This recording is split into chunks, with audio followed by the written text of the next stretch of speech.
About an orange-faced buffoon who should be in a jail. When people say he's done something that goes beyond the pale, he will shake his head and give this answer without fail. A hoax, he says it's all a hoax. When at a press conference or with misspelled keystrokes, he says he tells no lies and that he never jokes. Confronting with the truth, he'll say it's all a modern Don Quixote. He hates the windmills, claiming to protect the birds and whales he says they kill. But don't believe that story, it's really just a shill. He just did not want to see them wild golfing on Scottish hills. A hoax, he said it's all a hoax. When at a press conference or with misspelled keystrokes, changing a storm path with black marker strokes. Confronted with the truth, they say it's all a hoax. Casting mail-in ballots is something that he's done. Now he wants to ban them for each and every one. He claims it's for integrity in each election, but he won't believe the results unless it's him that's won. A hoax, he says it's all a hoax. When at a press conference or with misspelled keystrokes, they'll fool you with distractions like real sugar in Cokes. Confronted with the truth, he'll say it's all a hoax. He promised to release all the Epstein files that caused all the MAGA base to react with smiles. But how long has he put it off? It sure has been a while, and now he's calling this a hoax, protecting pedophiles. A hoax, he says it's all a hoax. When at a press conference or with misspelled keystrokes, he'll keep on gaslighting up until he croaks. Confronted with the truth, he'll say it's all a hoax.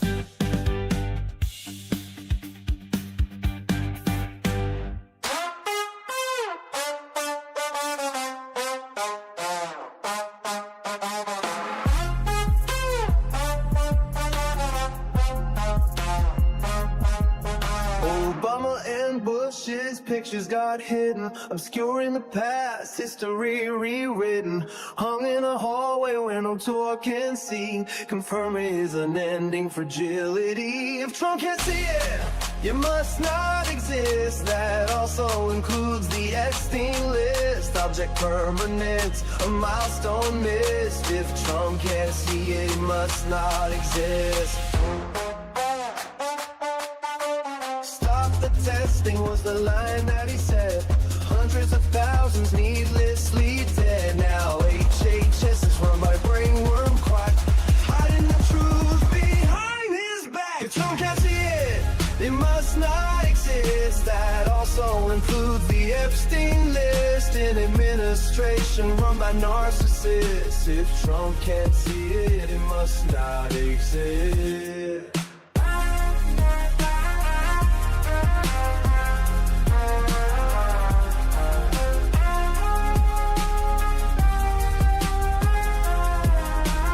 Boxes of documents stacked floor to the wall, top secret folders in a bathroom stall. Charges were pressed but the case was dropped. A corrupt judicial system he can co-opt. If Trump can't see it, it must not exist. Else includes the Epstein list. He'll swear it's fake news, a liberal twist. If Trump can't see it, it must not exist.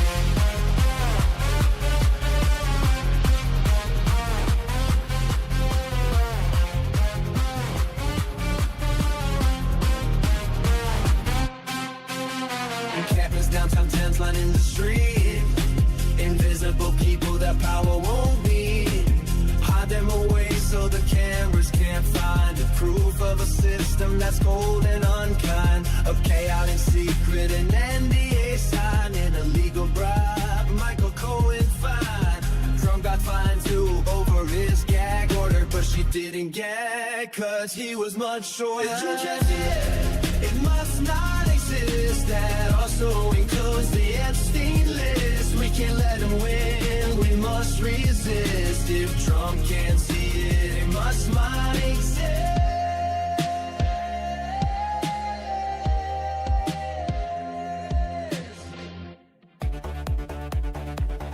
Trump piled debt, trillions tall.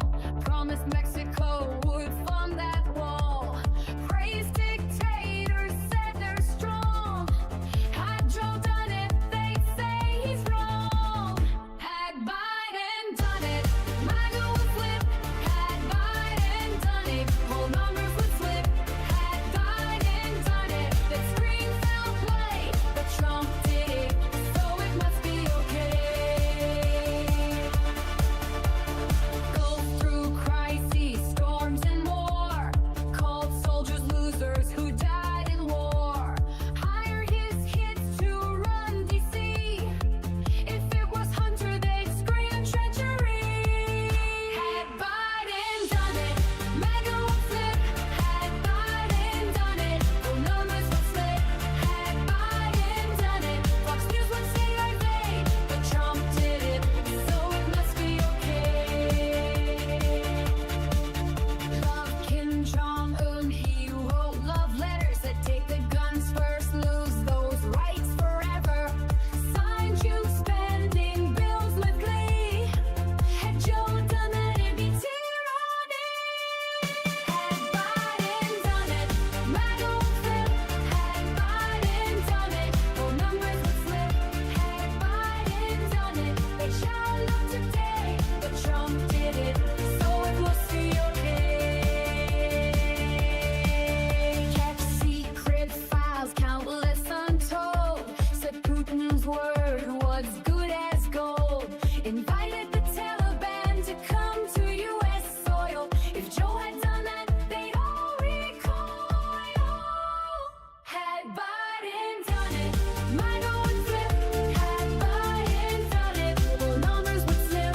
Had Biden done it, they'd want him to pay. But Trump did it, so it must be okay. Double standards loud and clear. Rules for Trump, but not for peers. What they call treason, if Joe's the name, is patriotism when Donald's to blame. Had Biden done it, MAGA would flip. Had Biden done it, whole numbers would slip. Had Biden done it, they'd shout no way. But Trump did it, so it must be okay.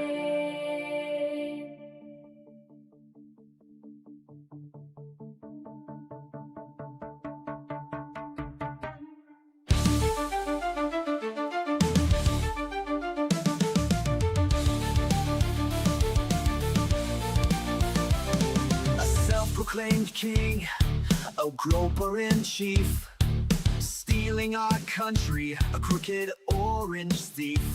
For patriots who are poorly educated, wearing red hats and also unvaccinated. Liberal Dan will see us through. It's the best show that you're not listening to. So when you hear the call, the animals unite. Liberal Dan Radio, talk on the left, that's right. A failing media that's barely treading water. They're too inept to fight this new world order. Corporate pigs are at the trough, hear the squeals. The swine won't bite the hands that feeds them meals. But Liberal Dan will see us through. It's the best show that you're not listening to. So when you hear the call, animals unite. Liberal Dan Radio, talk comes the left, that's right.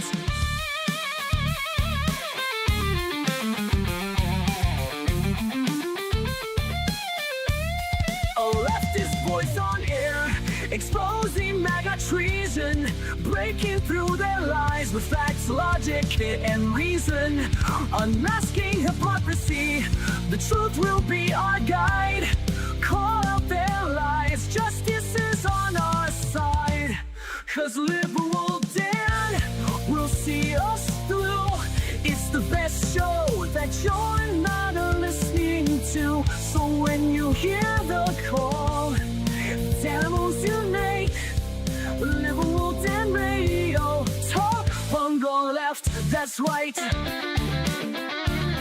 Liberal Dan Radio, talk from the left, that's right.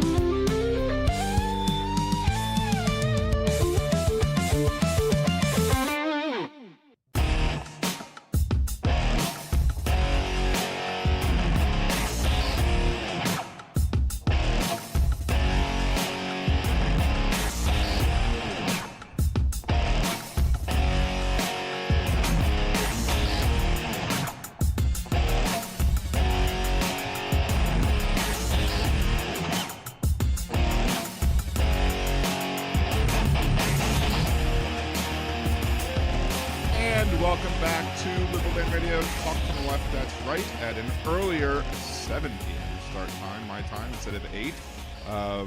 Lots of different miscommunications going on as to whether or not how was going to be on, or late, or early, or whatever, and so, or how long the show was going to be, so I figured, what the hell, just start early, try and get people to come along, and if, there happens to be overlap between shows, then anybody who misses it can always just watch the replay, right?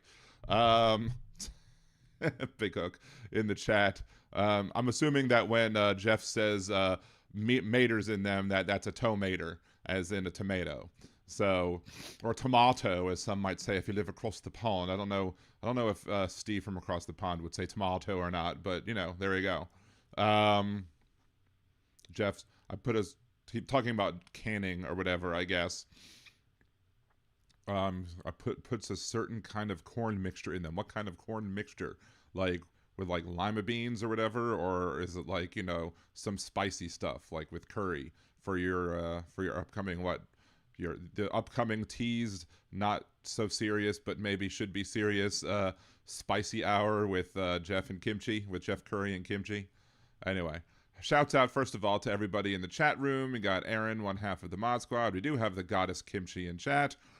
Jackie, Big Hook from the Great White North, Jeff from just north of your anus.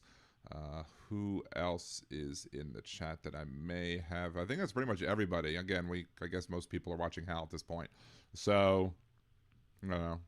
It happens. It is what it is. We are going to open up the phone lines in a little bit just to get the ball rolling, challenging conservative folks to give a call and try and see if they can again do what they want to do. But we're going to cover some other topics first beforehand. just to see how, let's see how much of a child Louisiana Governor Jeff Landry is. I mean, we already know that Donald Trump is a child, right? I mean, he acts like a toddler. He acts like a toddler. I don't know. So Louisiana Office of the Governor, Executive Order number JML 25-123. It's like is that one of the like phone numbers that they used to give in movies where instead of being like 555, they would put like KL5 or something like that? I don't know. I guess we number our executive orders differently here in the great state of Louisiana, as they say. State of emergency. Schumer shutdown creates food insecurity. Of course, executive orders doing official state business should not be political. I mean, this should just be like, because of the shutdown, because of the government shutdown and the SNAP benefits that are being lost in November, that there's food insecurity in the state of Louisiana. And that might be somewhat of a correct statement, but in reality, the real statement and the real onus and the responsibility of the shutdown, of the not the food shutdown, but the food insecurity, is Donald Trump. Now, the shutdown's responsibility, as we discussed with Chad last show, it's the Republicans, because the Republicans are refusing to come to the table and debate this stuff. But the cause of the food insecurity has nothing to do with that, because, as most of y'all know, there was legislation that already passed that already appropriated funds to go towards SNAP in the case of they needed like a contingency fund or something in case, the government shut down, so that people wouldn't be food insecure. But the Trump administration is deciding that they're going to ignore the law because we have a lawless administration. They do not give a rat's ass about law, about Supreme Court rulings, unless they benefit him. They don't give a crap about any of that. And they'll just allow people to starve because he doesn't want to spend that money, but he'd rather, spend $20 billion or $40 billion, I guess, to go help Argentina, but can't spend the $6 billion that was already put aside as a contingency just in case people, might shut down the government. He's not going to spend that, and people will be harmed because they have a lack of food. And that's just deplorable. So Hillary Clinton was absolutely right. The Trump administration and more than half of his supporters at this point are a basket of deplorables. But again, it's the Republicans who are shutting this down because the Democrats are like, hey, we're going to come to the table. And we wanted to discuss this continuing resolution because we have things that we'd like to see in it. And the Republicans are like, nope, sorry. So we'll get to that a little bit in a second too, because that's another topic, because Thune is also being a dumbass when it comes to this. Whereas the governor is responsible for meeting the dangers to the state and the people presented by emergencies and disasters, whereas Louisiana Homeland Security and Emergency Assistance Disaster Act confers upon the governor of the state of Louisiana powers to address disasters from natural or man-made events, yada, yada, yada. Let's see, whereas the Democratic Party's failure under U.S. Senate Democrat leader Chuck Schumer to reach a federal funding agreement has resulted in the shutdown of the United States government. They could do the nuclear option. The Republicans could absolutely drop the nuclear option and stop the filibuster right now, but they're not doing it because they don't really care about whether or not people are going to be in a food emergency. They don't care about the poor people, the working class people who rely on food stamps to, help, support themselves living. They just care about making political points. And again, it's not the Democrats' failure. The Democrats are at the table. The Republicans are the ones who refuse to come to the table. Whereas on October 10th, the USDA directed states to hold November SNAP benefits as the USDA would be delaying transmission to state EBT vendors due to the Schumer shutdown. No, the funds should be there because they were already voted on as contingency plans. But, Jeff Landry never lets the facts get in the way of him making an erroneous attack on his political opposition. Whereas any interruption of SNAP benefits will significantly increase food insecurity amongst Louisiana's most vulnerable populations, who you couldn't care less about. You couldn't care less about any of Louisiana's vulnerable populations. So, whereas over 120,000 of SNAP residents and recipients in Louisiana are disabled, whereas, let's see, congressional Republicans under the leadership of Speaker Mike Johnson, that term should be used loosely, voted to fund the federal government, and our U.S. senators representing Louisiana have repeatedly done the same, although those senators have not come to the table, and the Democrats are. Be adults. Be adults in the room and go in and sit at the table and have a conversation and come out with, a plan that would include what the Democrats are asking for, or at least some of it. Whereas this executive order declares and recognizes that an emergency situation exists in the state of Louisiana, yada, yada, yada. Now, therefore, I, Jeff Landry, of course, I skipped like 2/3 of the whereases because it's mostly full of crap. Governor of the state of Louisiana, by virtue of the authority vested in me, the Constitution and the laws of the state of Louisiana, order and direct as follows. Pursuant to Homeland Security assistance, the state of emergency is hereby declared to exist as a result of emergency conditions. The designated emergency area is the state of Louisiana. The emergency declaration shall be transmitted to the Speaker of the Louisiana House of Representatives and the President of the Louisiana Senate, pursuant to LARS 29:732. During a declared state of emergency, the prices charged or value received for goods or services sold within a designated emergency area may not exceed the prices ordinarily charged for comparable goods and services in the same market area at or immediately before the time of the state of emergency, unless the price by the seller is attributable to fluctuations in applicable commodity markets, fluctuation in applicable regional or national market trends, or to reasonable expenses and charges and attendant businesses risk incurred in procuring or selling the goods or services during the state of emergency.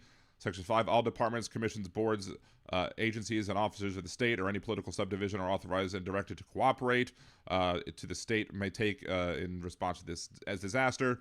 So basically, it's a whole big bunch of nothing that this executive order handles. It's basically nothing.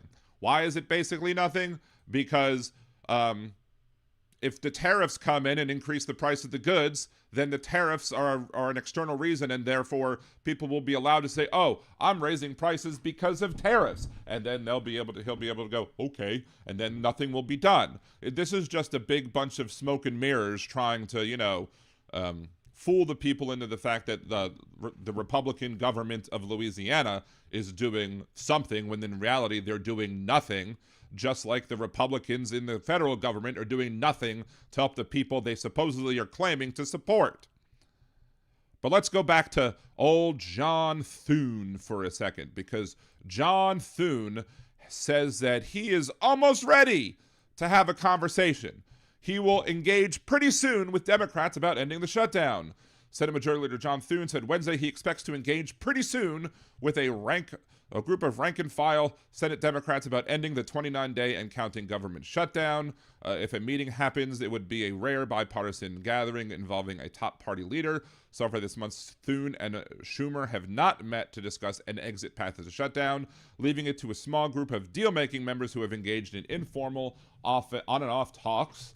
These conversations have heated up in recent days. Members of both parties say as major ramifications bear down, including the possible lapse of federal food aid for 42 million Americans, which there shouldn't be, because, again, there is contingency funds that are available to make sure that the people eat in November, but nobody, on the Republican Party wants to acknowledge or admit that. Thune claims that the Democrats are looking for an off-ramp. What he said is, what I've told them all along is as soon as they're ready to open up the government, that we will ensure that they have a process whereby they can have the chance to get their legislation voted on, their policies voted on. Why the fuck would they do that? Why the fuck would they sit there and say, "Oh, we'll vote to open the government back up as long as you promise that we'll have a process where we could have a chance to have the policies voted on"? Notice he's not saying that their policies will be voted on. It says that there is a chance that the policies will be voted on. And notice he's not saying that they will be passed. He says they will be voted on. And in a Republican-controlled Senate, they're not going to pass. So the Democratic Party has to use, and the Democratic elected officials representing the Democrats in the Senate need to say, "Hey, we want this stuff in the bill, or else we're going to continue the filibuster. And if you want to make sure that the people are fed, go use the SNAP benefit contingency funds that we passed and we, allocated. We appropriated those funds for y'all to do just that. Use those funds. Don't come whining to us that you can't do it, because you can. In fact, I would argue that not using those funds is violating the law. This administration is, again, being a lawless administration.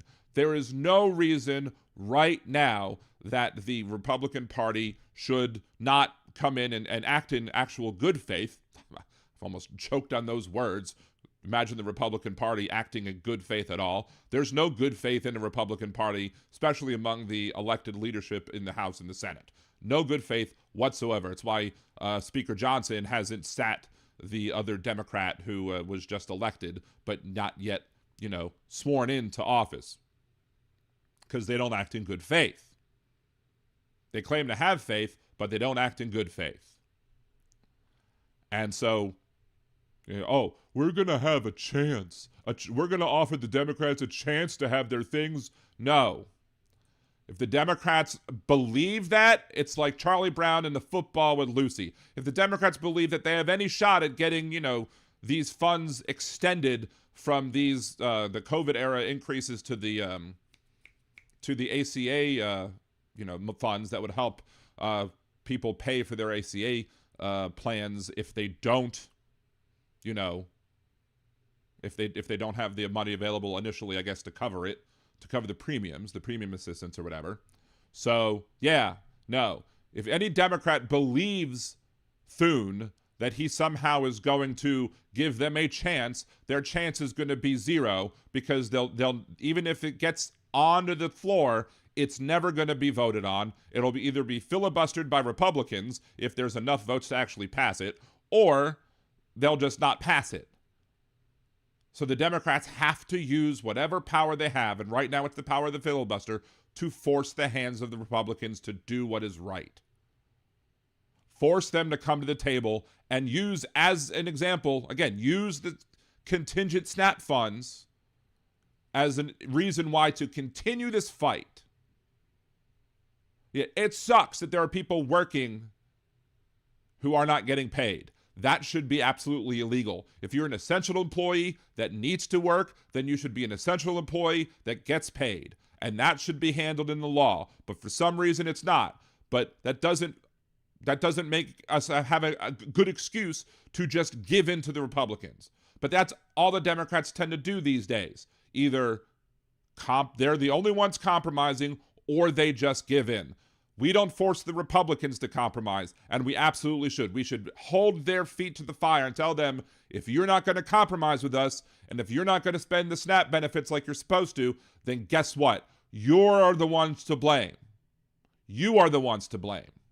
Meanwhile, good people in all parts of the country are getting together and putting together like food resources for the people who do have, live in, food deserts or whatever, and who need to have access to food, who can't afford it. There are plenty of good people across this country who are doing what they need to do to make sure that people are fed, despite the fact that the Trump administration is not doing their job. But let's make it clear. Any party who gets sick or who dies because of a lack of food in November is specifically another needless death caused by the Trump administration. And there is no ifs, ands, or buts about that. And if you're a conservative right now watching, if you're a conservative right now and want to debate me, we will open up the phone lines in a second. Or you can just leave a comment down below once I post this video too. But yeah, this is absolutely absurd that the people are being so manipulated into believing, oh, it's the Schumer shutdown. No. It's the GOP shutdown, and it's the Donald Trump starvation plan. That's the only two things that should be said. Repeated over and over again, ad nauseum. Anyway, there's that. Big hook. But Chad said the solution is a $40 turkey special offered at Walmart. What if you have no SNAP money to buy the $40 special that only counts for 1 and 2 meals at best? And I don't know if it's pre-cooked. Sometimes some states don't allow you to use SNAP funds on pre-cooked items. I think they just change, and it might be a state-by-state basis where that happens. Where I think Louisiana may just have enabled SNAP benefits to be spent on like a rotisserie chicken, which never made any sense as to why it couldn't be made used on rotisserie chicken. I mean, the rotisserie chickens here are freaking cheap as all hell, especially if you go to Costco. And then, you know, they banned Coke because God forbid somebody who's poor have the opportunity to drink something sweet and sugary or whatever. Not that it's great that you drink Coke. I mean, I know I need to reduce my Coke intake or whatever, but still, it's ridiculous. Big Hook asks, is ICE getting paid? I don't think so. I believe that ICE is not necessarily getting paid. I think at least I have heard that ICE agents are, you know, able to, you know, are doing the work without getting paid. Their horrible Nazi Gestapo work without getting paid. That being said, many of these ICE agents would probably volunteer to do it for free because they're that racist and hateful. Forgot to say hey, Orville. I saw you when I was doing my recording of my video just then. But hey, Orville, it's good to see you as well. Look at that. Erin is on a 3-stream streak. Erin is streaking. Wait, she's streaking. Oh my. Picture it didn't happen. Anyway. Big Hook says you can't negotiate with an empty chair, let alone an empty head. Exactly. That's very true. Also, we have another.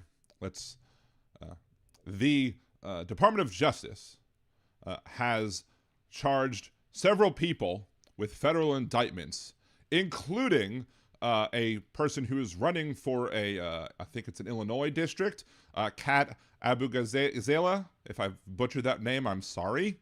But here is on Blue Sky.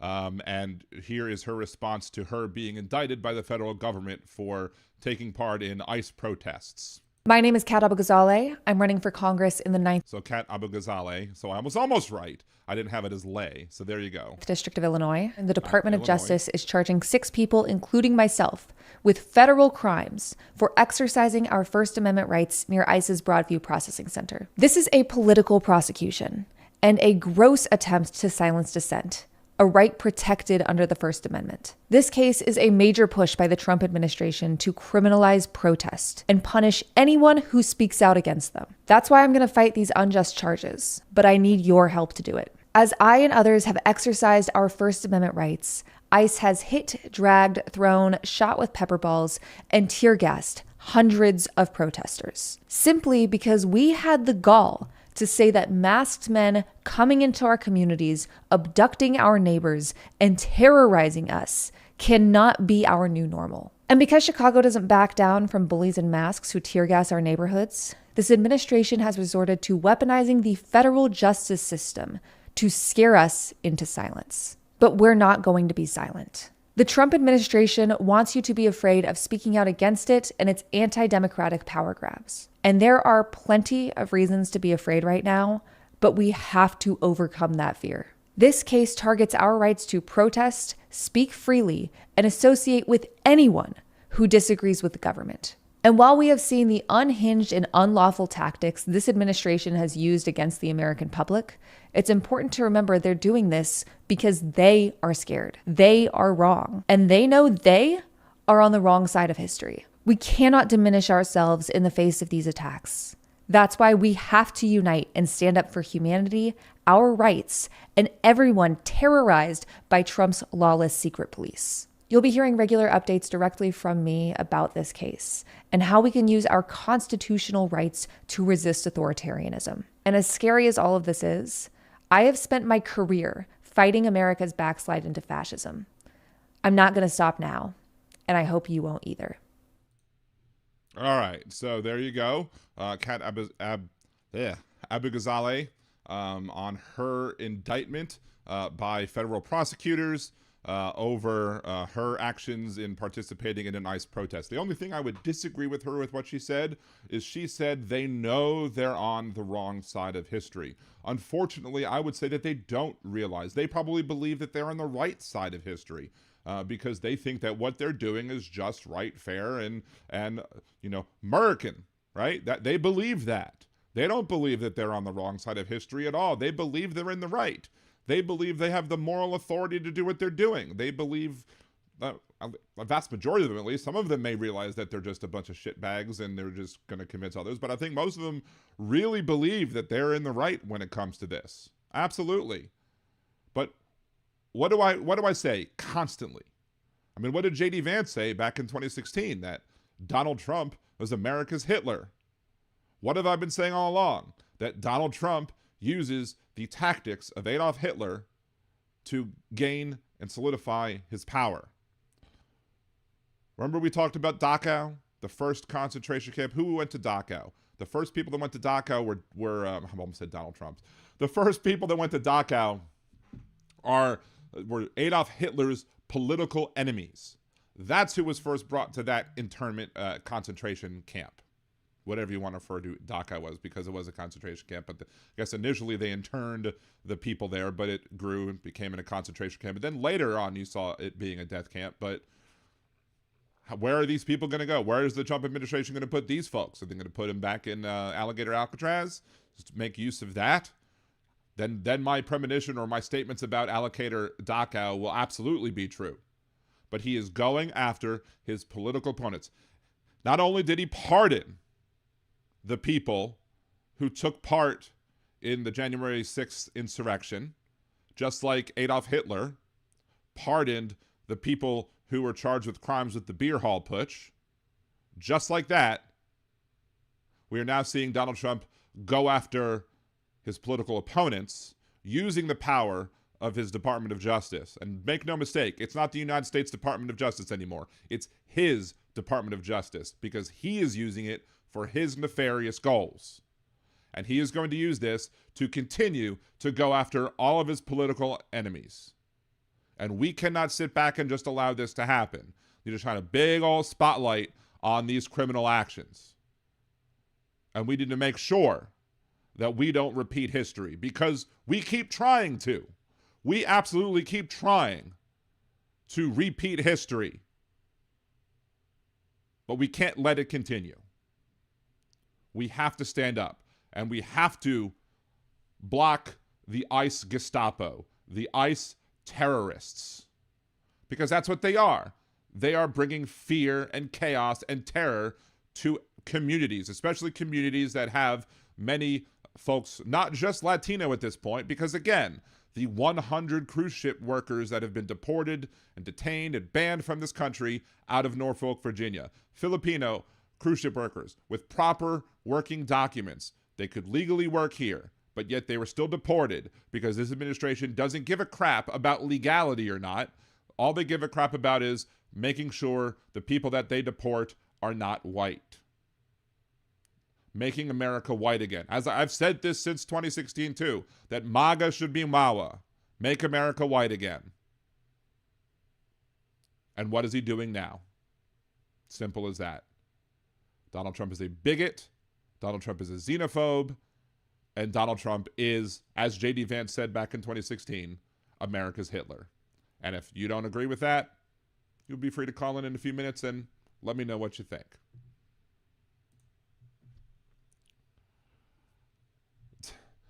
Jolie, I don't think he has any mirrors. Otherwise, if he did, he wouldn't leave the house. Who? Trump? I mean, if Trump might not even see his own reflection because he might be a vampire. Hey, it's Teresa. Good to see you, Teresa. Thank you for joining the show. And thank you, Jolie, for joining the show as well. I know I kind of was late in informing y'all that I was going to start the show early. Even though I did say it earlier on with a YouTube video. Anyway, so... Hey, 250 Kilo Ohm is here and has subscribed for 7 months. Thank you very much for the continued subscriptions over there as well. Thank you, thank you, thank you. Anyway, so without further ado, let's go ahead and open up the phone lines. We'll continue to talk about stuff, but anybody, conservative, liberal, leftist, righty, centrist, big hook, non-big hook, anybody wants to... Anybody who wants to call in, first one to call in, you get dibs. And and just make sure again, as a reminder to everybody, when this is up, you can call in. When this is not up, or when somebody is talking and I forgot to take this down, don't call in. because I can't answer more than one call at the same time. I'd love to be able to, but I haven't quite yet figured out how to get that done with Google Voice. I don't think I can. So, but again, 562-LibDan1, 562-LibDan1, 562-542-3261 is the call-in number if you do want to join the conversation. If you want to tell me how awesome I am, you want to tell me how horrible I am, you want to say, meh, you're fair to middling. You want to make a good political point, you want to make a bad political point, you want to make no political points at all. You just want to shoot the shit. And let me know what's going on. Let me know. Anyway. Look at Big Hook being all nice and, gentlemanly. You should, basically, Big Hook, what you should do is you should just call in, and then if anybody wants to call in, they could be like, hey, let Big Hook know that I want to call in, and we'll do what we did before, like one of the previous times where I said, hey, someone else wants to call in. They called in, and you called back. So not a big deal. Anyway, it doesn't matter. I was going to say something else, and now I forgot. And just completely lost my train of thought. I was going to make sure to go follow Kat Abigazale on her Blue Sky, but I already had. I was already following her. But if you want to follow her on Blue Sky, here is the link to her channel in both of the chats, both on YouTube and Twitch. Again, liberaldanradio.com or twitch.liberaldanradio.com. Either way gets you there. Again, if you want to support the show, you could Venmo the show. Liberal Dan on Venmo. You could buy me a cider. Go to buymeacoffee.com/liberaldanradio, or just go to liberaldan.com and click the Buy Me Cider button. Either way can get you there. You can become a patron, patreon.com/liberaldan or patreon.liberaldan.com. Big shout out to our Patreon supporters, Arizona Sunflowers, Robert Reynolds, Jolie, Aaron, and Cesar. Thank you all for being part of the Liberal Dan Radio patrons, as well as thank you everybody who is a Liberal Danimal here, both on YouTube and on Twitch. Appreciate all of the support that y'all give me. Yes, yay Patreons. On the Patreon for paid members, I did go ahead and post in progress music parody that I came up with. It still needs some work. I'm still not happy with it. It still needs some work. That being said, if you want to hear some of the original lyrics, and or if you think that it sounds good, head on over to the Patreon, patreon.com/liberaldan. Join at the lowest level if you want that access, and so on. I do think, while we're waiting for calls, I do think that I think I've said this already before about Big Hook is calling in. Look at that. I am there we go. Big Hook is on the line. Before you start talking, though, I am going to say I think I am. I don't know what exact date it's going to start, but I am pretty much sure, or I am settled on the fact that Thursdays will be the third day of Liberal Dan Radio. It'll take place after I get my knee surgery, maybe even like a week or two. Maybe it'll start in December. I don't know. Maybe it'll start when I start doing my whatchamacallits. Maybe it'll start after Thanksgiving. That's a good time to start. But we're also going to be working on, I think what I'll probably do with the Liberal Dan After Dark is when I do lives on that, it'll be on my Discord, and to get access to the Discord, it'll be a special folder that maybe some people don't have access to or whatever. It'll be one of the areas that you could talk in or whatever, and you could do the lives there. And what I will do is I'll basically say, if you are a patron, you'll be able to see the lives, but then I'll record the lives and I'll also post them up on a new channel that I will create for Liberal Dan After Dark. So anyway, I completely missed the spam. Anyway, how are you, Big Hook? Good to talk to you again. Hanging in there. We're just watching and hoping you guys come to your senses and figure things out. It's I don't know. Your democracy seems to be crumbling right in front of our faces. Yep. We just don't see what what the problem is. I mean, you guys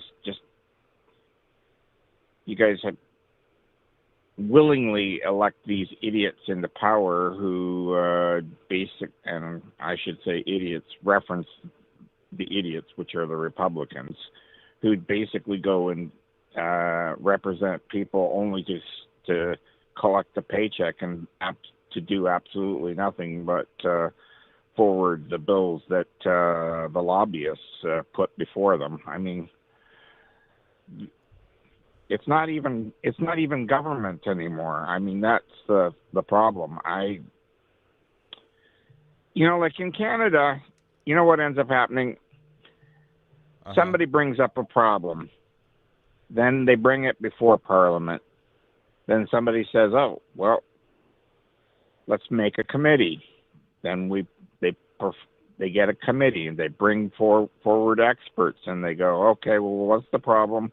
What's the extent of the problem?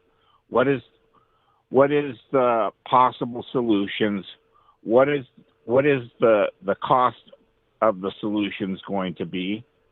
Okay, do we have it within the operating budget that we already have within the tax base, or do we need to basically borrow to solve the problem and then apply additional taxation for the next year forward and then deal with the problem?"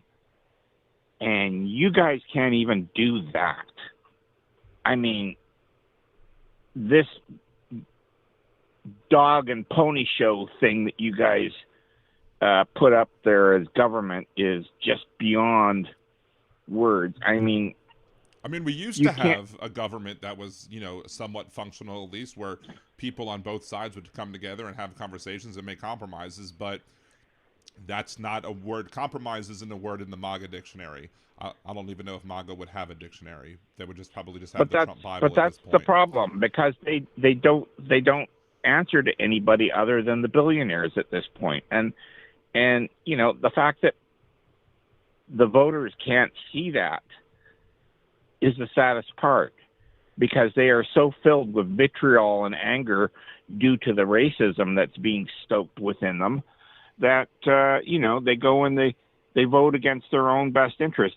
They don't care if they hurt, so long as they see the people that they think are their enemies getting hurt. I mean, that's the whole thing. It's all about, they're not representative votes. They're fuck you votes.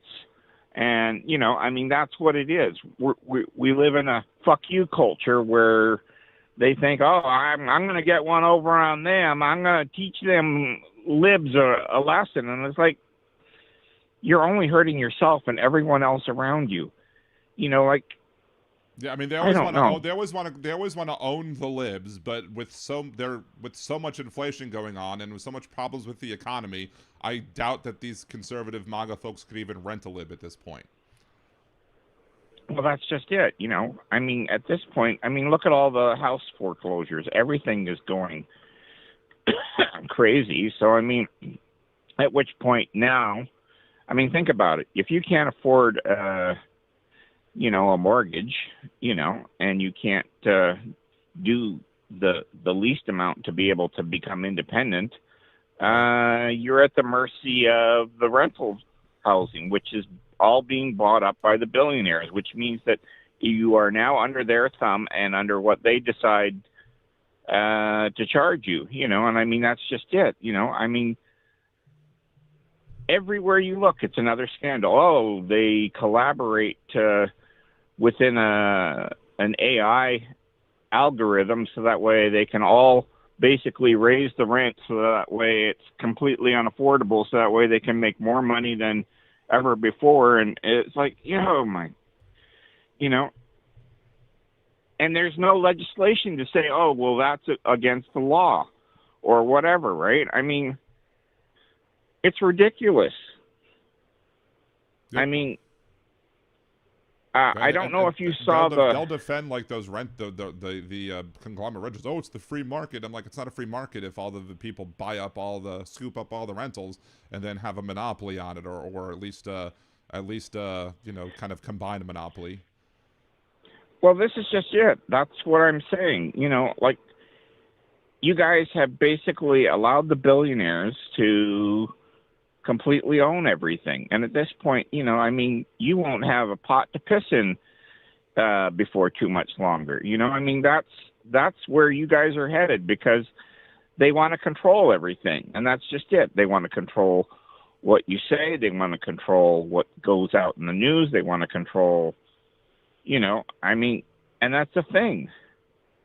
They are like, oh, well, Donald Trump can performatively be king, but we are the actual kings, and we rule the kingdoms, which are basically the states that we basically have all the politicians under our thumb in. And that's just it. It isn't rocket science or anything. This is pretty simple stuff. And the thing is that it never should have been allowed to happen. You guys had laws on the books that you guys don't enforce. You don't enforce anti-monopoly. You don't even properly regulate the stock exchange anymore. Fuck. It's just one criminal enterprise after the other that you guys have allowed and decided, oh, well, this is the new future. Everybody's a criminal. It's just a question of whether or not you're a good criminal or a bad criminal based on what sits in your bank account, or in this case, your crypto account. Yeah. I don't know what else to say anymore. What do you do with that? Something does have to happen, but it's just a matter of I don't know what. I don't know how you convince morons to no longer be morons. There are people who are just choosing to be willfully ignorant of everything and just blind. They're use any colloquialism or euphemism, whatever you want to say, burying their heads in the sands like ostrich, following the piper off the cliff like lemmings, all of the proverbial animals that one could be like, being sheep to the wolf of Donald Trump. Anything. Like there has the only way that they're going to rebel against their Fuhrer is if it turns out that they stop feeling that even if they're in a bad situation, they need to stop feeling like they're still at least in a better situation than the other people that they're told to hate. So because now it's like, oh, Donald Trump has shat 2 pounds of shit on you, and they're like, well, at least it's not 3 pounds of shit on me like the other people that I hate even more. So if they all had equal amounts of shit on them, they might be like, oh, well, maybe this is not what I voted for. Well, some of them are saying it, but not enough of them apparently, because they're still going strong. And well, this was the thing that I was gonna say, because like Chad said, oh, well, I think Trump has figured out a new way to force his way upon everybody. And I'm like, and I thought about it, and I thought, Chad, do you realize that you are giving the very definition of rape, which is to force an action upon somebody who can't fight back, or who doesn't want the action taken against them. And this is just it. And he can't see that he's crossed a moral line and said, oh, well, it's just politics. No, it isn't politics. Right. It's beyond politics at this point. Disagreements on fiscal policies. Politics isn't forcing women to die because their pregnancies haven't miscarried quickly enough, or it's not politics to tell people that, you can't get married to the people that you want to have a committed relationship with again.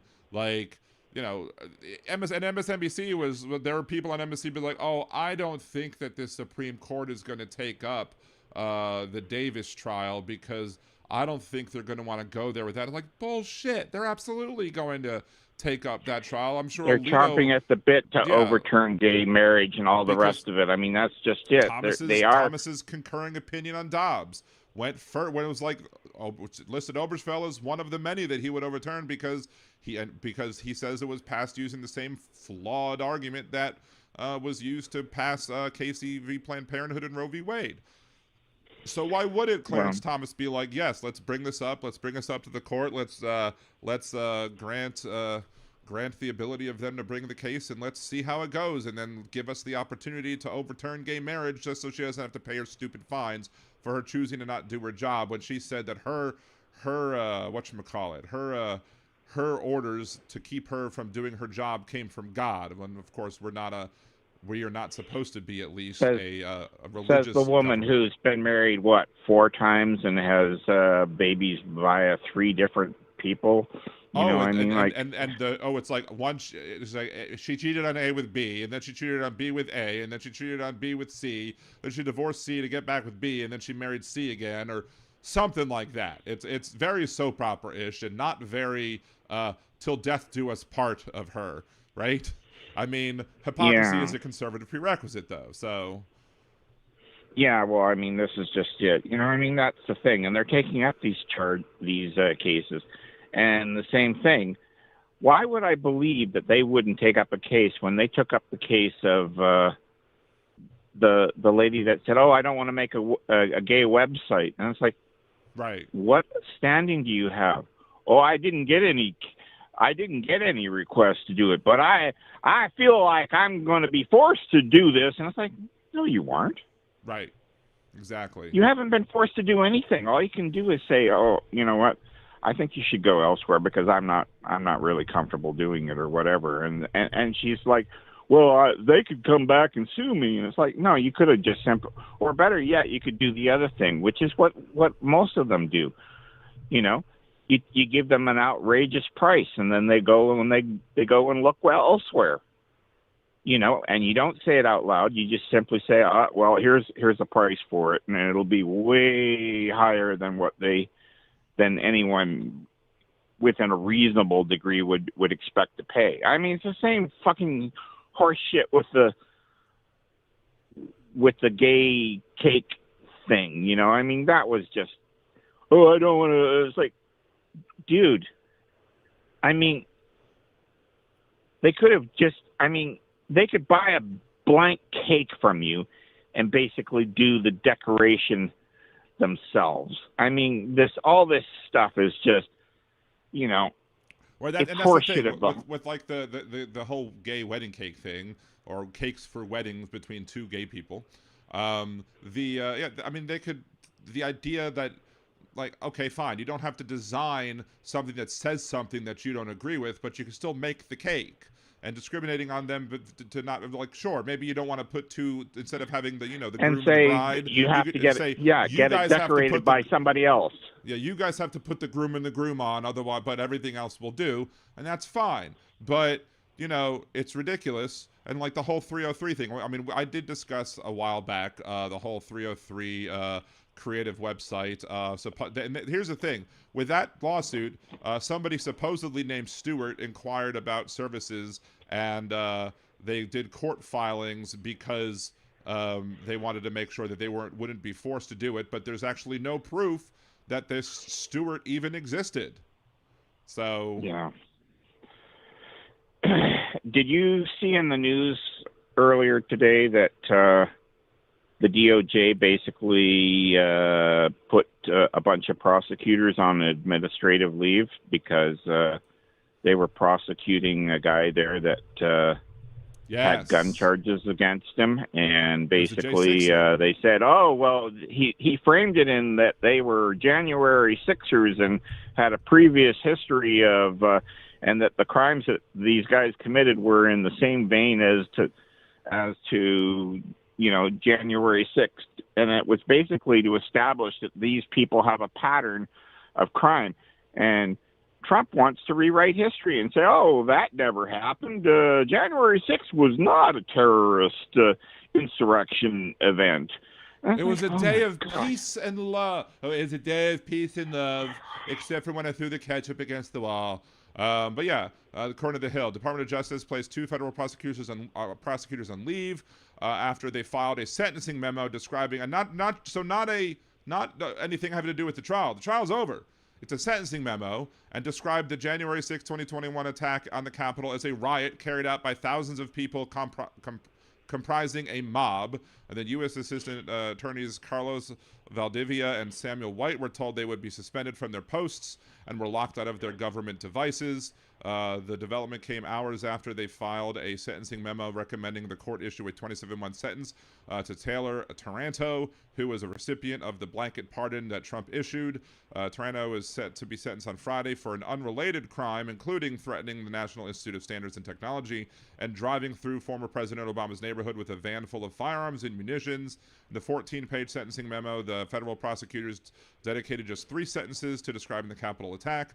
On January 6, 2021, thousands of people comprising a mob of rioters attacked the U.S. Capitol while a joint session of Congress meant to certify the results of the 2020 presidential election. Taranto was accused of participating in the riot, but by entering the U.S. Capitol building. They wrote in a sentencing memo after the riot. Taranto returned home to the state of Washington, where he promoted conspiracy theories about January 6th. They were the primary authors of the sentencing memo, which also included the signature of Jeanine Pirro, former Fox News host. U.S. Attorney's Office did not respond to a request for comment. Pirro issued a statement, but declined to comment on the personnel move. While we don't comment on personnel decisions, we want to make very clear that we take violence and threats of violence against law enforcement, a current or former, very seriously. Of course they do, except for when they pardon them. Go ahead. Well, whatever happened to the so-called principle of the DOJ is supposed to be completely independent and have no partisanship? Well, that happens during Democratic administrations, but apparently not during Republican ones, especially during Trump Republican ones, where he wants to have full control over everything. But yes, there are traditions in this country that this administration is just shitting all over because they're full of shit. Well, like I said, you guys have basically gone and turned every government agency into a criminal enterprise.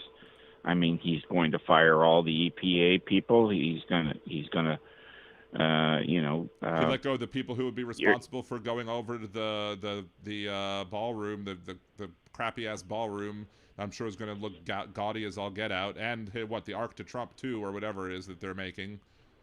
Well, then there's also the other concern, which was the asbestos abatement, was completely ignored. So I mean, I don't know anymore. Like you guys are in a lawless state at this point. I mean, your state alone is bad. Well, yeah, our state is. I mean, we're just.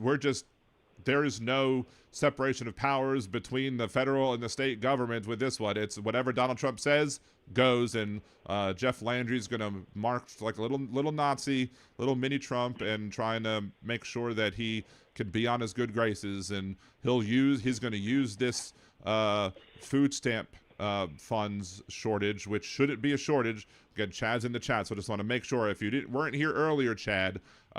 The one thing I think I didn't know when we were discussing this topic on Monday that I do know now is the fact that there is a contingency fund that already had funds appropriated to it that the Trump administration must use and should be using but are choosing to not use to keep people's SNAP benefits alive. So the whole idea that the Democrats are stopping people from eating in November is false. They should be able to go ahead and use the food stamp money that was already allocated in it for contingency plans. They should be able to use those funds to buy the $40 turkey meals from Walmart or wherever else is offering them. But they're not able to because the Trump administration is not just lawless, but is heartless and careless as well. Yeah, but by the same token, he hasn't given out FEMA funds either for previous disasters that was already congressionally approved, or for North or Maine. He's got money up the wazoo, but it's he refuses to. He's using it as he's weaponized congressionally authorized money that already has to be paid out. And he's holding it hostage as retribution to all people that he considers his enemies. And that's the thing. He's supposed to represent all Americans, not just,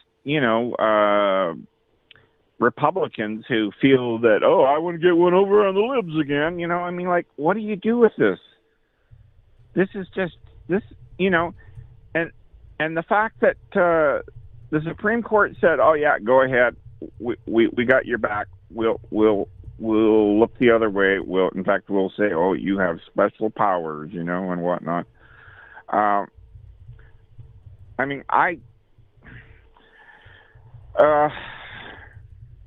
the one thing that I did see that was very positive, I saw this lady on one of the Hawk podcasts, and she was saying before, she said, you realize that the federal immunity thing only extends to you, the ICE workers, only from being sued. It doesn't make you immune to criminal liability.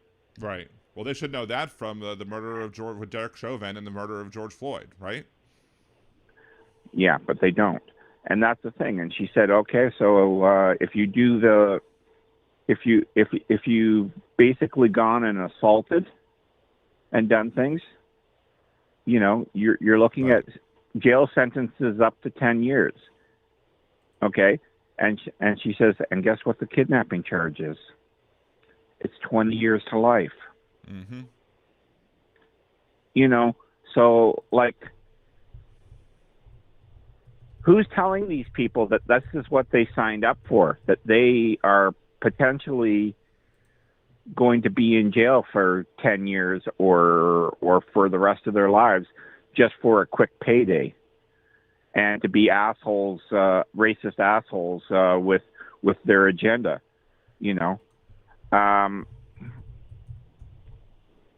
That's encouraging to some degree, but, I mean, at what point do we get to that, to where we start doing that and we get the names and and I mean, that's the number one reason why they're all wearing masks, because they'll say, well, it wasn't me. Mm-hmm. And that's the thing. Like, this is a well thought through crime where they think that they've got all their bases covered, and I honestly, I'm a reasonable guy, but, with the level of cruelty that these people have done, a Nuremberg 2 is going to have to occur after all this, and Stephen Miller and Steve Bannon and all these people who basically, and the Project 2025, all these people need to be held as insurrectionists and either sent to the Hague to be criminally charged, or to basically hell. I mean, Guantanamo would be too fucking good to send these people to after all the shit that they did. I mean, and that's the thing. What's really discouraging is the fact that George Bush got away with all of the war crimes that he did, and he has never had to answer for it. And that's the thing,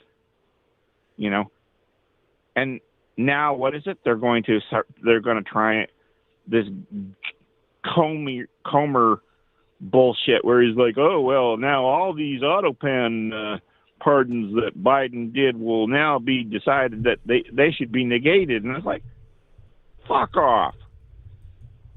If that's the case, then you have to negate every single one of the pardons that Trump did with all the Jan 6ers and send their asses back to jail. Yep. You don't get to play it both ways. This is horseshit of the highest order.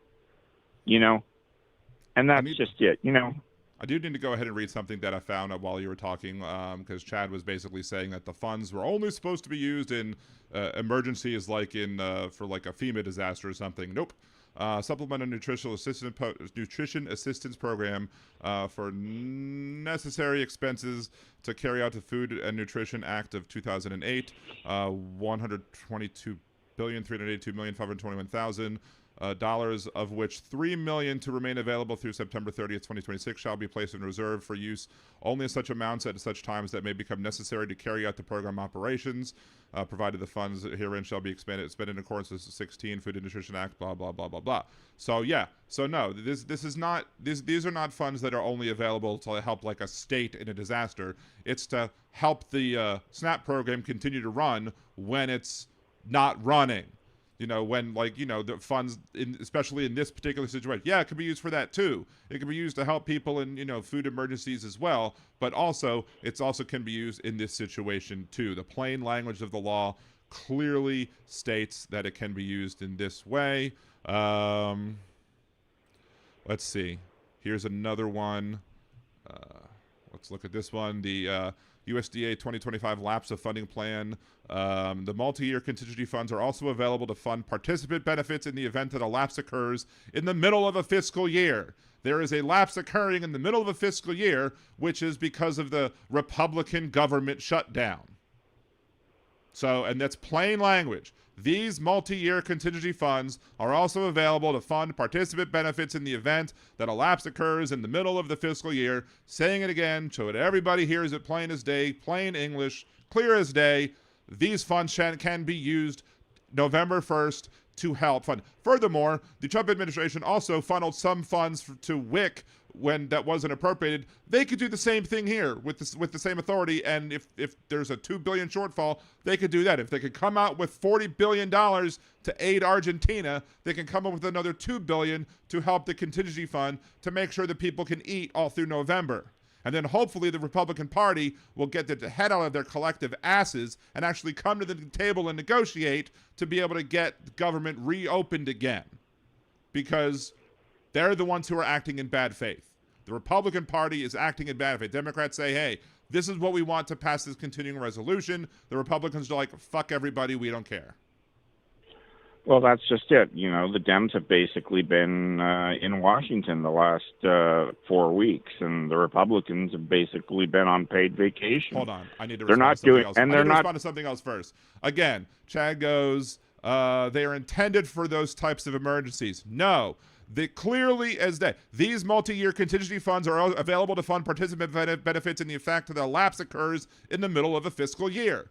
This is a lapse. You're wrong, Chad. You're 100% wrong. I gave you the text of the language right there. You are wrong. All right, go on, Big Hook. Well, like I said, I mean, they're on paid holidays constantly. I mean, they haven't done anything in the last 70-odd days. I mean, look at the... I mean, what did they do when it was... they couldn't come up with a new leader for, what was it, like almost 3 weeks there when Kevin McCarthy was basically outed by MTG.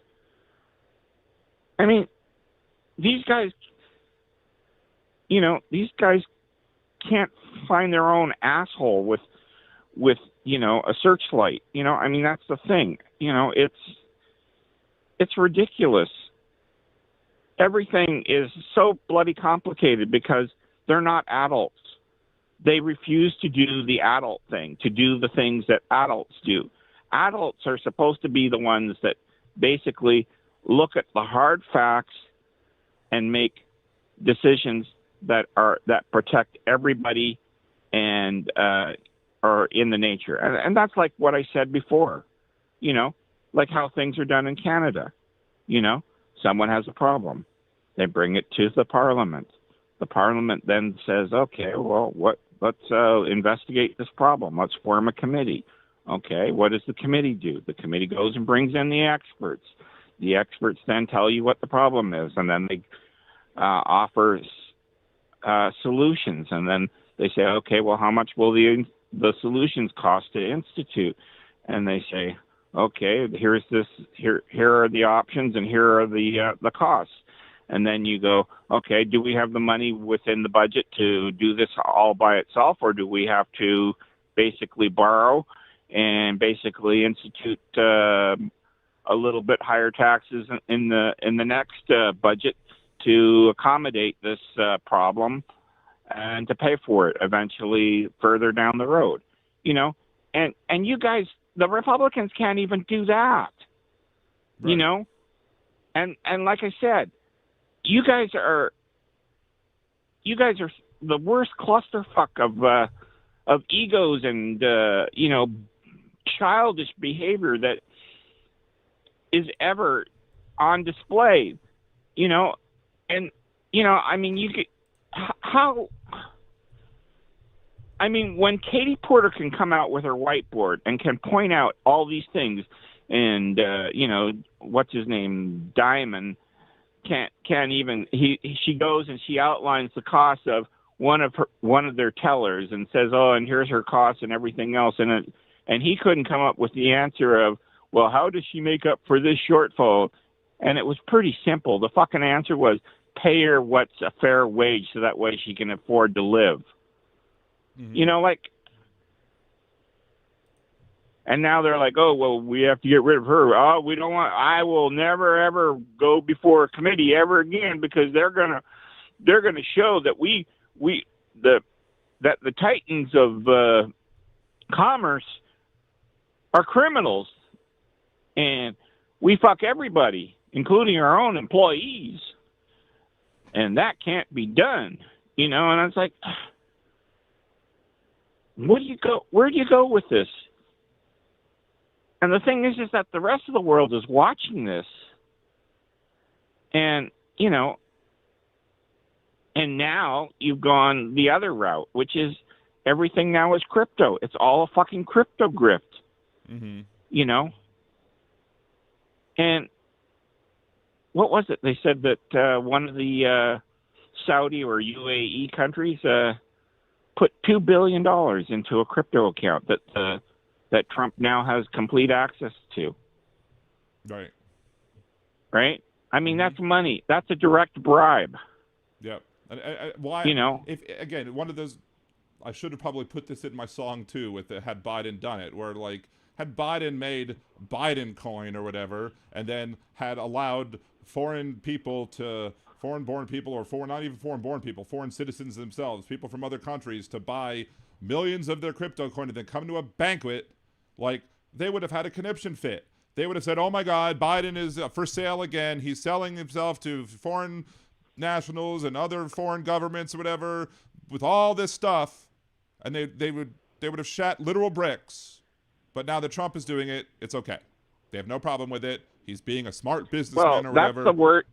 That's the weird thing, because what they do is they come up with this bizarre plot and they accuse them of doing it, even though there's no proof of that actually happening. Mm-hmm. And then it's like, well, now that we've thought of it, let's do it ourselves, you know? And it's like, so you spent your time coming up with a criminal conspiracy to blame Dems for, and then as soon as you're in power, you commit the criminal conspiracy yourself. Right. Because you're like, oh, well, I just thought of it. But first I got to blame somebody else for the crime that I'm about to commit in the future. Like, well, every Republican accusation is a confession. And, you know, this is what I was saying before. It's morals. Either you have them or you don't. You know, and that's just it. You know, these people are all within people who basically don't have any morals. They're like, oh, I don't want to pay taxes because that would actually help other people and commit to the infrastructure that's necessary for America to survive and for the, you know, the trucks to keep rolling on and feeding people and whatnot. And it's like, no, I don't want to do that. But hell, I can come up with money to bribe a politician and then get him to put my vaguely worded bill up there that'll slash the restrictions, as well as give me a tax break, as well as end the EPA regulations that are making whatever, and and then we can go back to polluting the water sources that everybody drinks from, and hell, it'll be 20 years before the cancer shows up, but by that time we'll be long gone, and I mean, this stuff was supposed to end 30 fucking years ago. Like, these were preventative, protective measures that were put into place. And the argument is always from the Republicans. Oh, it's big government.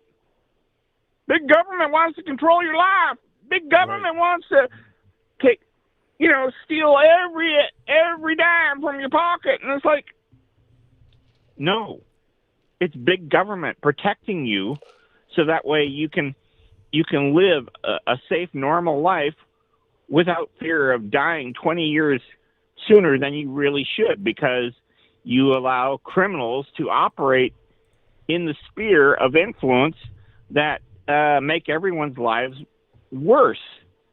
And in the end, like, they have more money than they could ever spend in 10 lifetimes. And that's wrong. Yep.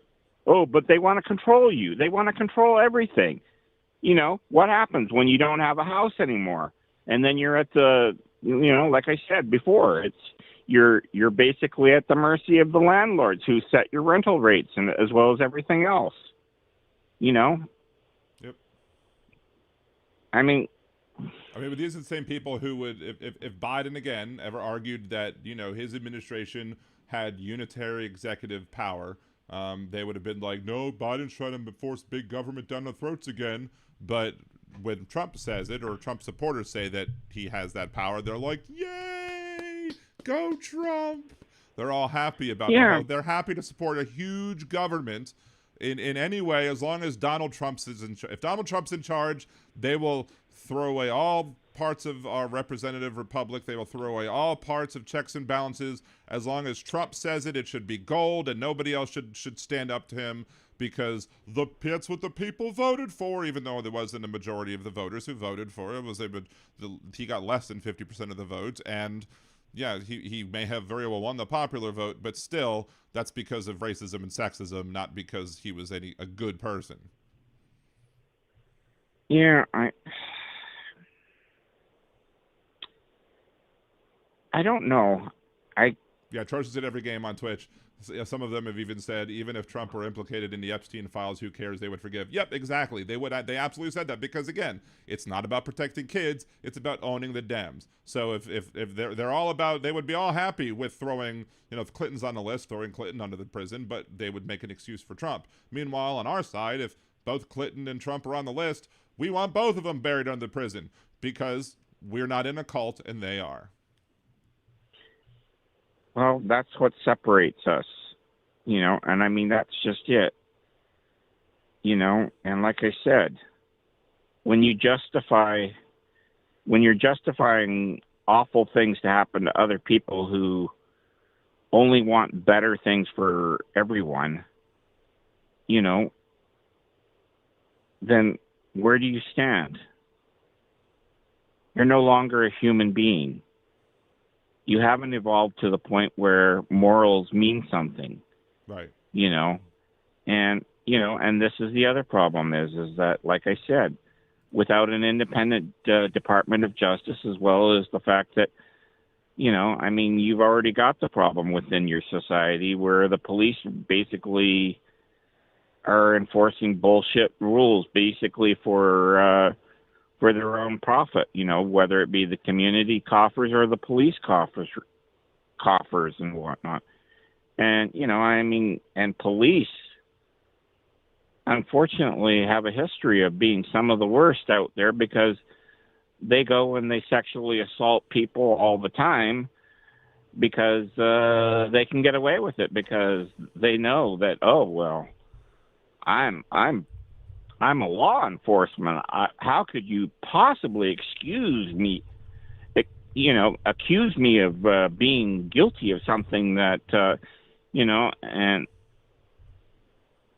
and it's all over the place. you know, whether it be, you know, shootings, whether it be running people off the road, whether it be planting false evidence, whether it be, you know, this the civil forfeiture of people who are basically who've done nothing wrong. Oh, well, we saw your license plates and we figured we'd come over and ask you, do you have excessive amounts of cash on you? What business is it of yours? Well, that's always, I mean, and see, it used to be like conservatives used to be, I used to agree with conservatives on like civil asset forfeiture and stuff like that, where you should, just because you're carrying $10,000 on you, it doesn't mean you're a criminal. They shouldn't be able to seize funds from you. And that used to be someplace where I would agree. But now if they did it, if they're doing it under Trump, they will be magically silent right now, with maybe an exception of Rand Paul, who might still hold on to his libertarian belief systems about larger government, even though he's insanely silent about most things, even though he actually said something about the extrajudicial killings of the people in the waters, international waters, by this administration, you know, both in the Pacific and I guess wherever, you know, off of Venezuela. Yeah, but I think it's also performative again, like I said last time. Him and MTG, they just basically go and try to get attention to themselves, because they realize that, you know, if they're getting to the point now where their constituents can't justify why they're even in office anymore and collecting all this money and everything, and they don't actually perform any duties within the branches of government that they hold, you know. I mean, MTG doesn't put any legislation forward for anything, you know, and then she goes and takes credit for, what was it, the battery factory that was done in her state. And guess what? That was done by Biden, you know, and then, like, I mean. And then ICE fucked it up. Yeah. I don't know anymore. It's. I'm less shouty today. I'm less shouty today because I can't paint it any better than I already have.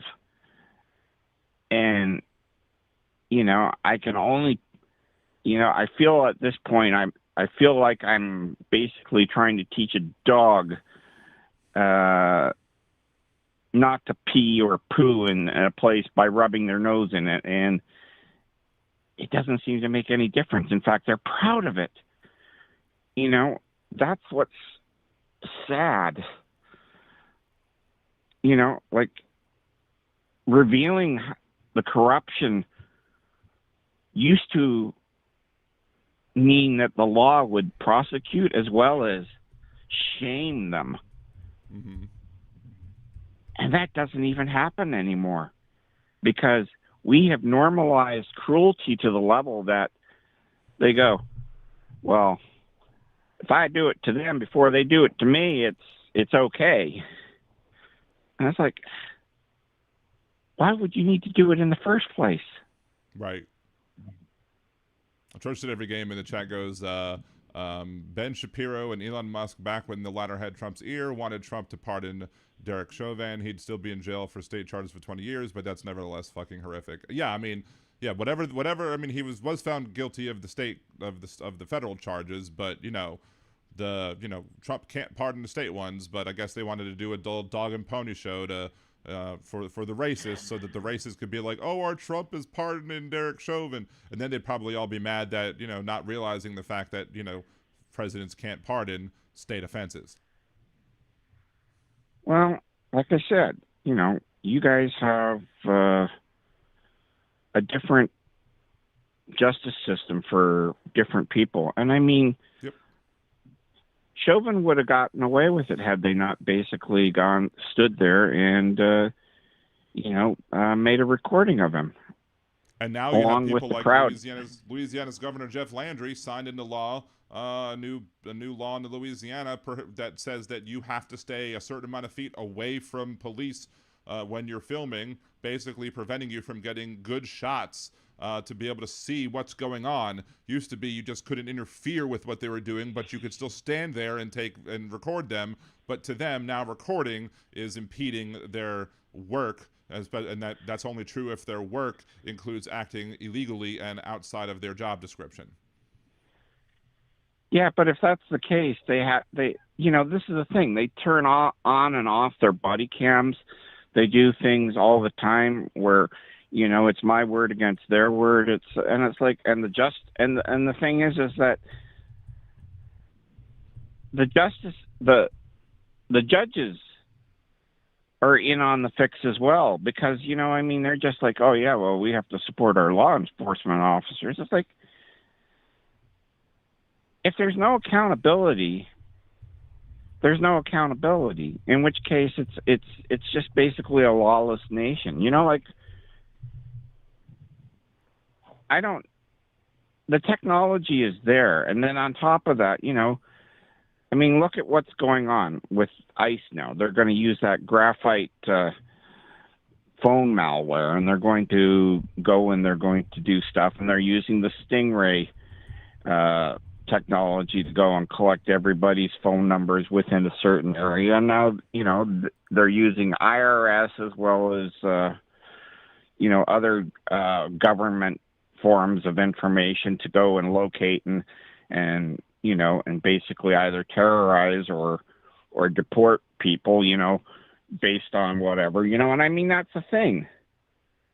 Like, Palantir is basically creating a database of an enemies list of people who are vocal and making visibility of the crimes being committed capable of being seen and debated upon. And you want to talk about freedom of speech means that it means that you also have to be accountable. Right. Right. And that is fading away as well. That's the other concern I have is that, accountability doesn't mean anything if nobody's ever held accountable anymore.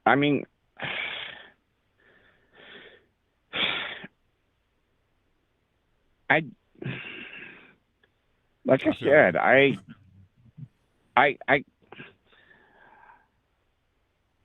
can't do anything for you guys up here. I can tell you what I see. I can tell you how we operate and how we keep our society on the rails and how we fix problems and everything else. And I've suggested, there's lots of governmental models out there to emulate and to take their legislation. And there's no reason why you couldn't go and take their laws and look at them and say, oh yeah, and here's what we should do, and then take that law and run it through Congress and make it into a law so that way you could protect society better and whatnot. But you guys can't even do that. And like, you guys are going to have to rewrite the Constitution or whatever, or, at this point, it's ridiculous because, like, Trump is basically using the Constitution as toilet paper. He is going and trying to rewrite history and trying to rewrite, and along with the Supreme Court, trying to rewrite interpretations of plain language, and it's like, it's not up for debate. This stuff was figured out a long time ago. Either you follow the law or you don't. This horse shit of, there's a time limit on the Voting Rights Act. And it's like, yeah, but the time limit is when racism is no longer present within society, and right. the people who are being disenfranchised have equal rights as well as equity within society. That's when the time limit runs out. It's not when I decide it turns out, oh my God, we ended racism when we elected Barack Obama. Horse shit. Just as a reminder, don't call people dumb in the chat. Just making sure people know. They're not calling you dumb. But honestly, here's the thing. Like, right from the beginning, Mitch McConnell said, "Oh, I'm going to make Obama a one-term president." Don't tell me that wasn't racism. Mm-hmm. That was out and out racism. Oh, absolutely. You know, and then the Supreme Court goes around and turns around and says, and Justice Roberts comes out and does the same thing and says, "Oh, well, we don't have racism anymore because we elected a black president." Yep. It's like, you elected Barack Obama because he was the only one that had a plan and as well as inspired hope out there after George Bush went out there and put your asses in an extended war, drove the economy down into shambles, and had to pick up the pieces and try and fix things so that way people could live. People were losing their homes right, left, and center. And in the end, he fucked up as well. He basically bailed out the banks with nobody being held accountable. Right. But he thought, well, I have to work with these people, unfortunately, and we'll have to eat the bitter and hope that, we can, after everything is stabilized, maybe we can go back to fixing all the things that led to the problem. And to a certain degree they did. But now it's the same story again. The Republicans want to tear everything apart. They want to change the law. They want to give everybody tax breaks when it's unnecessary. If anything, you guys need to tax the billionaires up the wazoo. I mean, it should be the FDR rules where these people are taxed at 90%. They have more wealth than they'll ever be able to spend in 10 lifetimes. What are they going to do with it? Right. Well, the problem, I mean, the only thing that I need to always throw in there when people say that the billionaires should be taxed at 90% is that back when that happened, there was a lot of things that were not taxable. So, like, if, for example, they paid every single cent of interest that they paid on debt was considered a full-on write-off, because they could write that off of their income. And there are other ways to write things off of your income as well. So you gotta make sure that we don't only look at the percentage that they're taxed, but what's taxed as well. Just pointing that out. Yeah, but you guys keep doing the same cycle over and over again with the rinse, lather, repeat. And I mean, that's the thing, because every time a Republican gets in, they crash the economy, the stock market crashes, but the billionaires sell well before anything, and they go back and they build up their cash assets, and then when everything is at the lowest point, they go and they buy everything again. And they've done this, how many cycles have they done this now? Right. Well, the thing is that because we have stupid laws that allow this crap, they sell stocks that they don't even own and then buy them back afterwards to pay it back with the freaking stupid short sales. And, that should have never been allowed to have happened ever. So. Well, like I said, this is it. It's all a game. The billionaires want to own everything. They want to control everyone's lives because they think that they're gods or kings or whatever, aforementioned title they want to apply to themselves, because they think that they were put on this earth to rule others and to control our lives. And that's just it. And the thing is that Republicans have been psychologically brainwashed. It's psychological warfare where they've convinced themselves that this is the only way life can be, and they accept it. And, and they don't get the analogy when we say, though, they're sheep, they follow, insanity right down to the end. And that's just it. After a while, they just don't question anything. And it's like, as you said, don't call anyone dumb. But, when your actions can only be defined in a certain way. Well, I wasn't talking to you. I was talking to the people in the chat who are outwardly making ad hominem. Yeah, I know that. And that's just it. But that's the thing. I mean, it's always the same definition of insanity, which is that, You know, you keep doing the same mistake over and over again, expecting a different result. And the Republicans are the perfect example of that rule. Every time they come in, they crash the economy. They do everything again, and people go and they go, oh, well, they'll do it right next time. And they never change anything. If anything, they go even worse in terms of extremes of the level of cruelty that they're willing to inflict upon other people in the name of, oh, we're going to own the libs. And it's like, you're hurting Americans. You're supposed to represent all people, not just the assholes out there and the racists. And that's the thing. That's why I think that you guys are headed towards a national divorce. You know, it's going to be, maybe there has to be a separation, because a lot of you guys have lost the plot. You have a lot of people that are racist people who have no morals and, you know, and buy the billionaire bullshit that they're going to take care of you, when in fact they're not going to take care of you. Mm-hmm. You know, once they fully implement AI, guess what? Those jobs are going to disappear.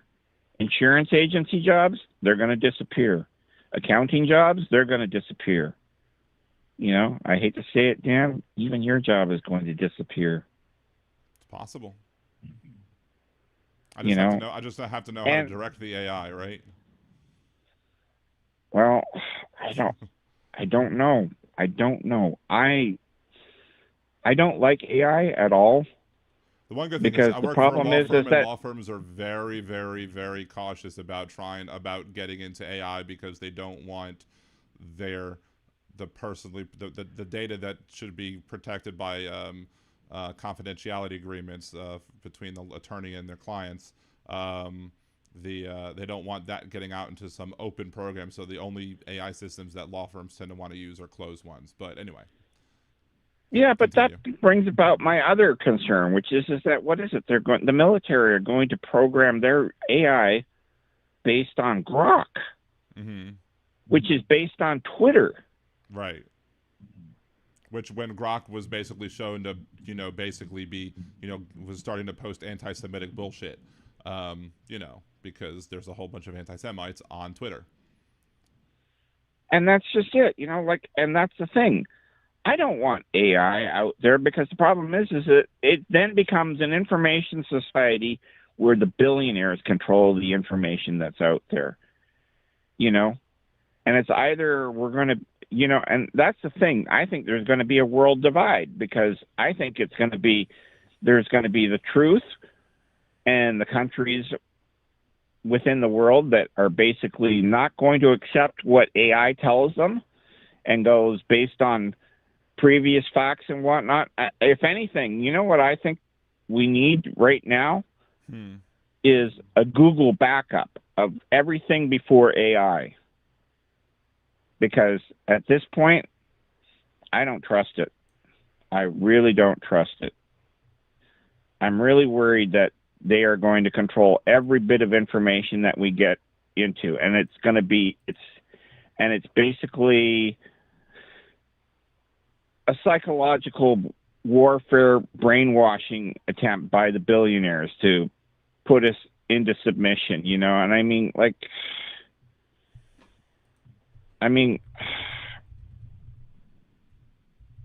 where do you go with this? I mean, I'm certain that the nightmare scenario of the Matrix is coming to mind, where the machines will basically be using us as energy sources, you know, if nothing else, because they're already stealing all of our proprietary intellectual property and everything else. And that's the thing. And that's being done by the billionaires. Right. They're not paying the authors. They're not paying anybody. They've basically stolen everything. And it used to be under the excuse that Google did it because they want to make sure that you can do a search, so that way you can find the information and you can take the references and whatnot. And if you like the references so much, you can go out either to your library or go out and buy the book. And that's not the case anymore. It's all theft. That's all it is now. It's all theft. Yep. You know, and the thing is that they say, and they're obfuscating it by saying, oh, no, it's just the new age of automation. And it's like, how can it be automation? If it's going to steal everyone's jobs, and it means that all the money and the power and everything is in the control of a few people, then where does society fit in?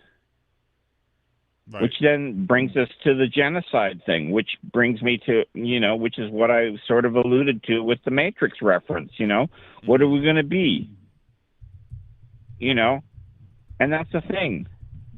It basically amounts to societal slavery, where they decide who we are, who's worthy, who's not, and what our jobs will be in the future, because we won't be necessary to do the thinking anymore or to come up with solutions or anything else, because they will have basically, you know, replaced us with computers. And that's a scary fucking thought for me. Mm-hmm. It really is. And I rely on technology as much as everybody else out there. I have my computers and everything else, but I never thought it would come to this. You know? It's scary. It is. It is. But the thing is that we're not beyond, we're not at the point where we don't have a say in which way this goes. And that's just it. That's why I keep coming on here, is to tell you people that you need to get out there and vote. And you got to find the people that don't fucking vote and tell them what the fuck is going on. Right.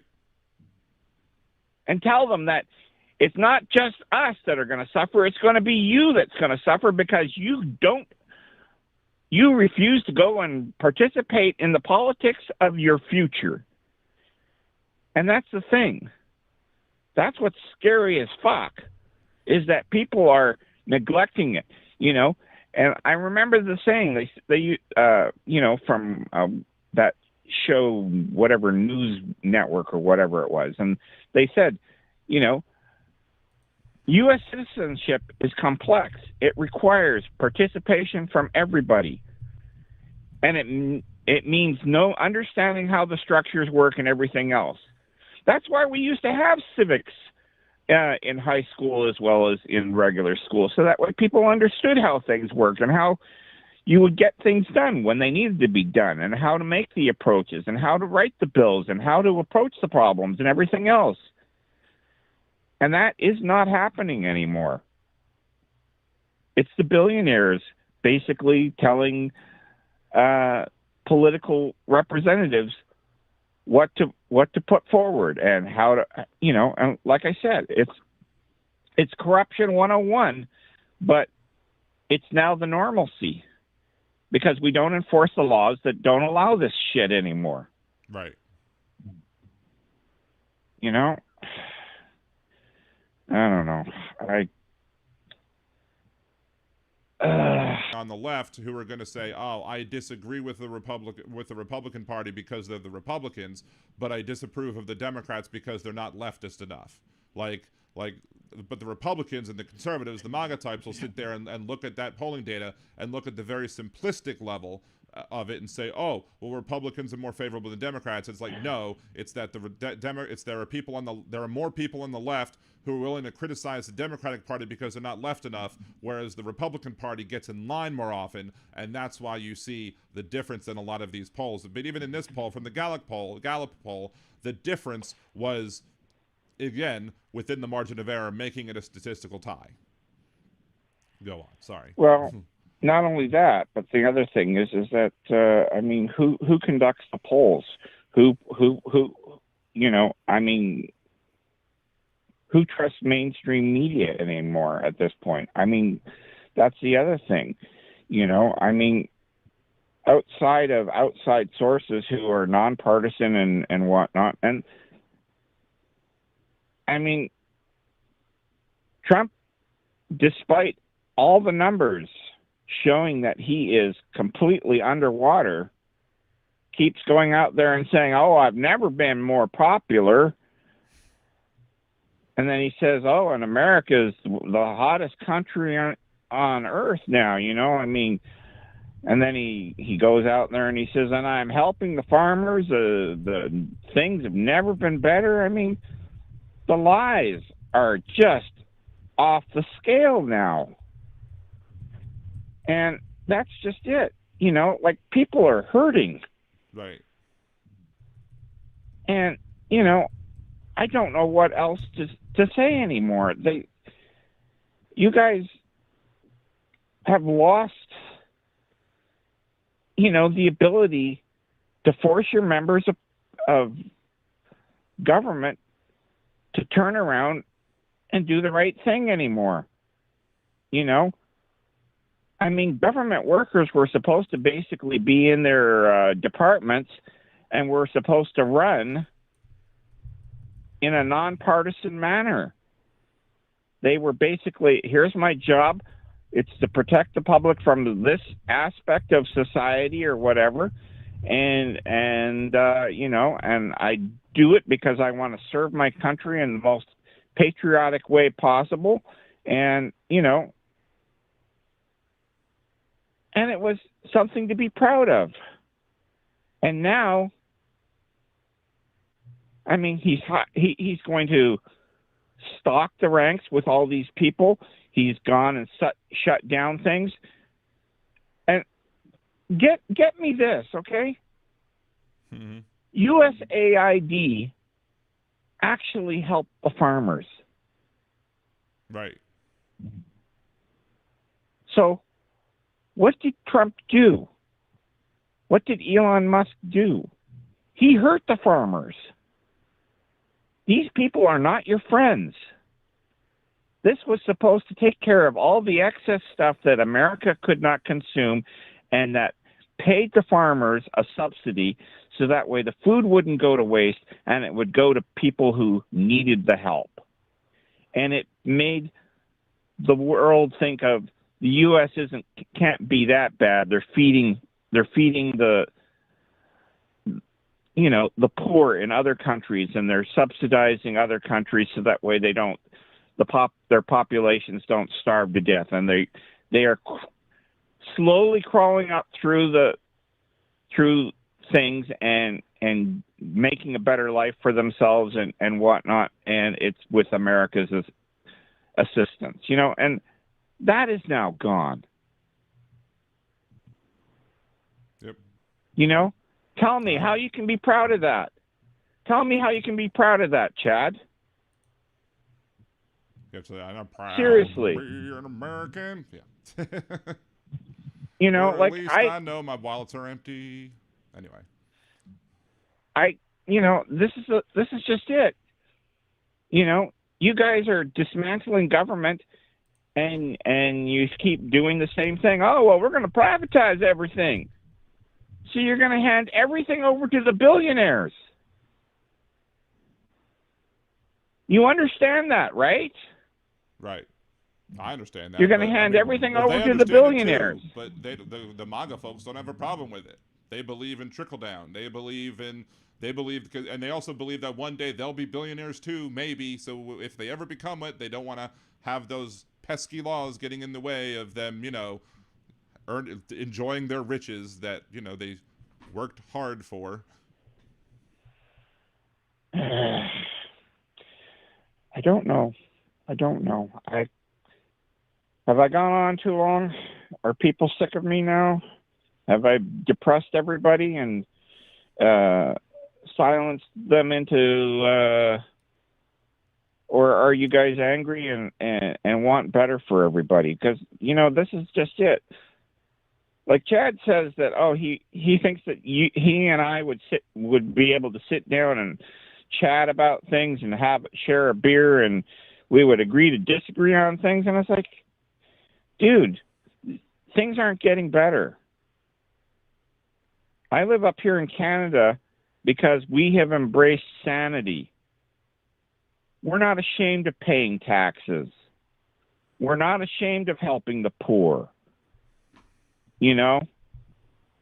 Like, we've had what we refer to as the child allowance checks up here forever, which is basically the baby bonus checks, which meant that people, single mothers, you know, people that fell below the poverty line had money to eat. You know? God forbid that happen. We have unemployment insurance, right? We have affordable education so that way you can go and do things. We fund the universities via the government so that way the students don't shoulder 80% of the cost of operating the universities, which is what you guys have done. Yep. You guys have basically gone and thrown all the cost and the expense on the people who want to better themselves, to the point where they have to think now, can I afford to go this far in debt and know that I will probably never be able to pay it off over a 25-year time limit, and then be able to turn around and then possibly have a family, buy a house, and, you know, do whatever. I mean, I don't know. Like I said, we look at you guys down there and we wonder what the hell happened. You have so many intelligent people down there, and yet you don't fix this crap. We keep continually calling you out on it, and we keep, you know, it's in the news all the time, and yet you guys don't fucking fix shit. Right. The only time things get fixed is when the Democrats get into power, and guess what? It's constantly being obstructed by Republicans because they don't want better for you guys. They go, oh, but we have to help the billionaires who only offer you shitty jobs with no benefits, and then on top of that are subsidized by the government with SNAP benefits. Walmart workers and, you know, Uber drivers and all this stuff, they're all on SNAP benefits because these are the only jobs that are available out there, you know, and they're doing it, you know, with this kind of shit. Right. You know? And you say, oh, but we have to give billionaires more tax breaks. No, the billionaires need to start paying their fair share and give people working wages that are, you know, that they can live off. And none of that happens. You know, I don't know how to say it anymore. I mean, I can shout it from the rooftops. You know, till my open it wide and shout out, we're mad as hell, we're not taking it anymore. Well, I mean, I guess that would help you because y'all don't have a say in whether or not we take it or not, which is unfortunate because, you know, our actions harm y'all too. So, well, like I said, I mean, at this point, I've laid out my case. I mean, if Chad wants to come in and rebut it, that's fine. But you know what, Chad? You say, oh, well, Trump's going to force the hand of the Dems, and it's like, force the hands of the Dems. And that's the thing. What like, does that remind me of? Oh, that's right. Isn't that the very definition of rape? To do something without your consent? To force somebody to do something that they don't want to do, that's against their will and against their best interests? I would hesitate to compare it to rape in and of itself, just because of the fact that it's not an actual physical violation, even especially when you're talking about what he's going to do to the elected officials in office. But other than that, like, yeah, I mean, I would just say, look, this is, you know, he's going to use the possible starvation of the poor and the working class people in this country to try and, I guess, own the libs, to own the Debs, to force the Dems' hand. Meanwhile, Joe Biden would never have done that. Joe Biden wouldn't have used his position of authority to go... Let's not call it rape. Let's call it extortion. Yeah, extortion at the innocent who don't have a leg to stand on, and whose only representation are the people who have morals. And, you know, and unfortunately, you know, I mean, that's where they stand. And the thing is like I said, how many? It's like 90 million people who did not fucking show up to vote. Right. Malcolm Nance said it this morning. He said, you know what? It's time for those 90 million people who do not fucking participate in the democracy to get off their asses and show up and vote. Yep. It's time to say this is not going to happen anymore. It's time to take America back and put law and order and accountability back into the office, you know, and the first step to that is making sure that, you know, the Dems get the Congress and the Senate, so that way they can withhold the purse from them to be the head of all the committees that are out there. I mean, you tell me, what has the committee's been doing? The Judicial Committee, the this and that and the other thing committee. And you got these old fucking farts like Grassley out there who has been on the take since forever. And look at his state. Iowa is in fucking shambles. Mm-hmm. Now you tell me, how does that work? How is he ahead and running these committees when his own state is in the crapper?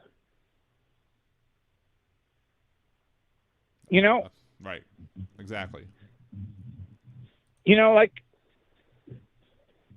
let alone your state, Louisiana, with Mike Johnson, and you got Landry there, who is, you know, serving up the biggest pile of horse shit out there.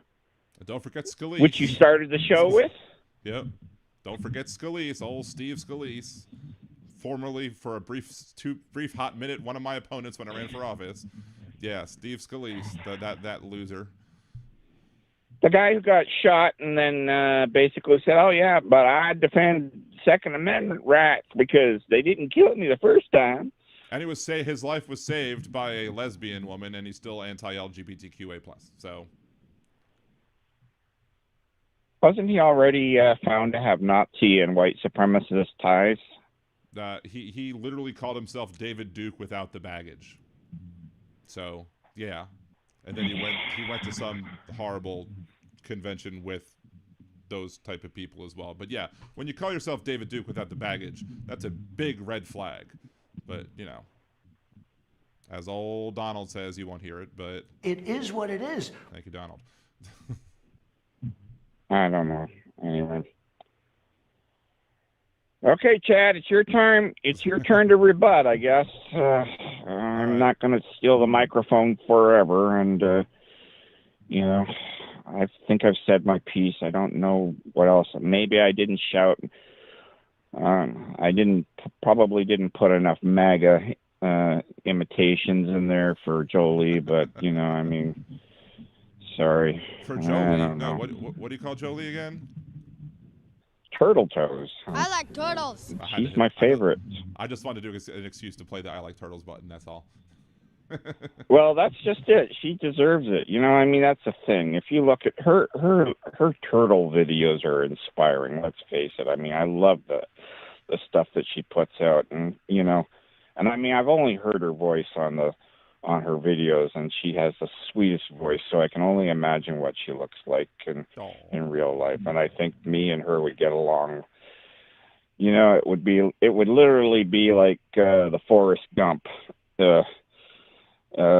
Situation where he was with what's her name, you know, but Jenny. because she really does have a good head on her shoulders, and she is active in ways that are there and whatnot. I mean, she's just like me. She's doing what she can. So she's contributing as a mod in chats and doing things that are there, and I mean, that's just it. I mean, she's not getting a paycheck out of it. She's not doing any of that stuff, but she's doing what she can. And you know what? That I say thank you, Jolie. She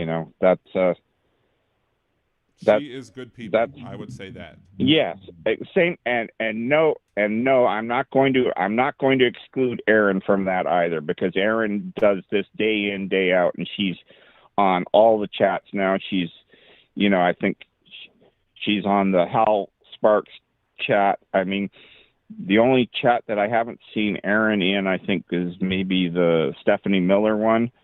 And, but everybody else seems to be everywhere. And, it is what it is, but it is what it is. There's so many good people out there. And I got to say, thank you, because you give me encouragement. You make me stop and think and do things. And I say things only because I care. I don't say it because, I hate Republicans. No, what I hate are the racists who basically go out there and make other people's lives miserable, and they don't contribute anything to society. They keep saying the same thing, I want lower taxes. So you want less, and for everybody else around you to have less, and that everybody loses something. And I mean, you support Trump, who is going to end FEMA? Right. Already trying to like, end the where do you go? education, and they basically want to just dismiss. They want, let's put everything back on the states, and we all know how that goes when states have more authority than they should, especially when it comes to people's rights. Bad things happen. So. Well, and then there's the other problem, which is one of the things about conservatives and me and where conservatives want I don't know if they want bigger, smaller, but they want the power in the hands of the local governments as opposed to the federal governments. And I'm like, no, the federal government has less ability to harm me individually. Sure, they might harm people in groups, as they're showing right now that they can. But individually, usually when it comes to it's the local governments that, run their little fiefdoms that have direct control over our lives. Now, Donald Trump's actually trying to disprove that theory of mine simply because he's getting ICE to do things that are unconstitutional, illegal, immoral, unethical, etc. Yeah. By taking actions against people who are legally here. But normally speaking, the conservative way of thinking is smaller government is less harmful. I'm like, no, smaller government or local government, larger local government can actually hurt us much more than a larger federal government. But a larger federal government has more authority to come in and protect people when states infringe on rights, because states should never have the authority to infringe on rights, but yet conservatives seem to think they have that authority, and it's ridiculous. Well, you know what? I mean, if the racism that conservatives wanted to do applied the same way that religion should be, which is that do it in your own house.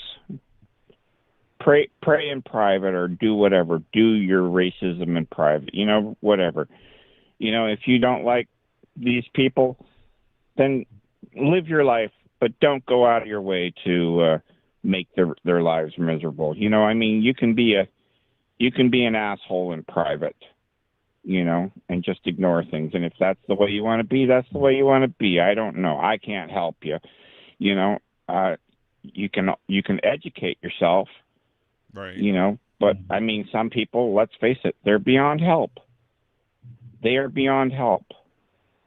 We can't fix these people. They're not willing to be fixed. They're not willing to believe anything that we tell them, despite the evidence that we throw in their face. They don't believe in numbers. They don't believe in science. They don't believe in vaccines. They don't believe in bipartisanship anymore. I mean, that's just it. That's where you guys stand right now with these people. You know, I think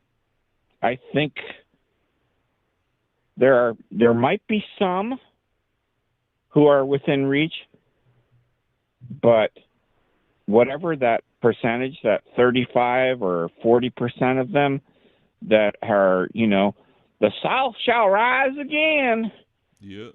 That's the basket of deplorables that Hillary Clinton was talking about, and they are completely unreachable. Yep. You can't go. You can't reason with them. I don't see why you would bother. You know, and you know the sickest part of this is that Joe Biden went and helped these people. Yep. These are the same people who needed relief from FEMA, and Joe Biden was like, give them everything that they need, absolutely everything, no questions asked, nothing. In fact, roll it out beforehand. In fact, if we see a problem coming days ahead of time, let's have the resources necessary to do the cleanup, as well as rescue, as well as helping people out, already in the works before the storm hits. Right. Now, you tell me, is Donald doing that? Nope. Not one bit. Now, you want to... He's too busy spending money going after boats in the open waters and murdering people extrajudiciously. Anyway, like I said, I've said my piece. You know, I'm closing my arguments before the judge and saying that, you know, now it's up for the jury to decide. Okay, Chad, if you want to call in and rebut it and put your side of the story out there, fine. Because guess what? You know what? I believe in free speech too, even if it's the wrong speech. Mm-hmm. Anyway, nice chatting with you again. Nice chatting with you as well. You give me hope. You give me hope, because the more intelligent people that are out there that are putting the information out there into the sphere, the better. And you're one of the few that does it, you know, and you do it honestly. And I don't necessarily agree with you all the time, but I agree with you most of the time, you know, and that's the thing. We actually would get along fine. We could have a good beer together, or some cider. Yes, depending on where we have yes, we could. We could. Anyway, take care, everybody. You know, I'm holding out hope for everybody. Go Blue Jays! Go Blue Jays! All right, man. Have a good one. You too. Take care. Bye. Bye. Yeah. I mean, I do like seeing Geddy Lee from Rush at the on all of the videos of him cheering on the Blue Jays or whatever, since, you know, I love Rush and all. I wanted to address a comment made by Atrocious Every Game a few minutes ago. Atrocious says, maybe it's the Massachusetts lib in me speaking, but I think most officers are dutifully exercising their jobs, but some of them are corrupt scum, e.g. Chauvin, and they're staying on the system. I imagine every decent officer wants someone like Chauvin in jail for the rest of their lives. And I used to think very much like you. I used to think that way. It's why I used to not say in the past all cops are bastards, simply because of the fact that I wanted to, you know, had faith. You know, I believed, like, you know, your Ann Kirkpatrick, the one from Washington State that lost her job and won her lawsuit because she refused to do something corrupt for the politicians and, like, waving tickets or whatever. She won a multi-million-dollar lawsuit against the state, I guess, or the municipality or whoever, and then she came down here to be police chief, and then she helped ICE. And that made me kind of shake my head at her. I'm like, why are you helping ICE? Don't do that. That's terrible. And then other circumstances where police officers that I know would say things about, you know, what happened to Derek Chauvin is wrong. But I've come to the basically conclusion that in many other things, I will talk about, and again, call-in number is 562-LIBDEN1, 562-LIBDEN1, 562-542-3261. But I would talk about, you know, in many other circumstances, making general kind of statements, and people will bring up exceptions, and I'll use the comment, the exception to the rule proves the rule. Well, if the exception to the rule and everything else proves the rule, then the exception to the rule when it comes to all cops being bastards proves the rule as well. And because the thing is that you have the people who do the bad thing specifically. Like you have the police officer that shot Laquan McDonald outside of a Burger King. I forget which state that, it might have even been Massachusetts, where Laquan McDonald was shot a whole shit ton of times. But it wasn't just the officer that shot Laquan McDonald that was the problem. You then had other officers who went around to all of the establishments in the general area trying to confiscate their footage showing the shooting because they wanted to protect their officer, not them wanting to investigate the potential crime that happened and use it to go after the officer if the officer did in fact do a shooting that was illegal and not in terms of with how he's supposed to be trained or not. So so there are many cops who don't do the actual upfront thing that are terrible, but who still help form that unethical thin blue line that shields any sort of police officer from any sort of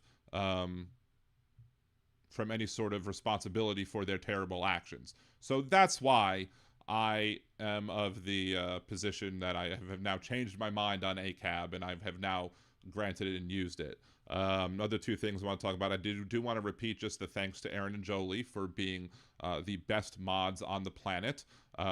No begrudging or whatever to Andrea. Andrea is wonderful as well, and she puts in a lot of hard work for Hal and Stephanie Miller and others. But she's not my mod. She is very helpful to the show, so she gets honorable mention, I guess, as one of the top mods. But Aaron and Jolie are still 1 and 1, tied for first place for being as awesome as they are and as helpful to me as they are, because I wouldn't be able to be as successful as I was without them. And I only wish I could bring in more money so I could, partially to help my financial situation, but I would also love to be able to compensate them more than I do, more than I have, which is not much, if not anything really. I mean, I have whatever, Anyway, let's see. Big Hook goes, I went on pretty long. Highlander, probably best to replay if you have the time. I am going to have to edit out a little bit of that audio, a little bit of that video, though. I'm not saying why, but I do have to, once the video is fully processed on YouTube, I am going to have to edit out some of it for reasons. Let's see, what else? Love you too, Jolie. Let's see, Chris says, it's weird, but when my neighbors call the cops, they don't show up. When I call them, they're here in 15 minutes. I wonder why that might be. And look, there was a situation where I had a 16-year-old kid down the street, large, tall like me, but still only 16 years old, maybe even an inch or two taller, who had a beef with my, at the time, 8-year-old kid over him supposedly looking at his iPad wrong. I'm like, he has his own iPad or whatever. And my youngest was like crying or whatever. Now, I may have told this story on the on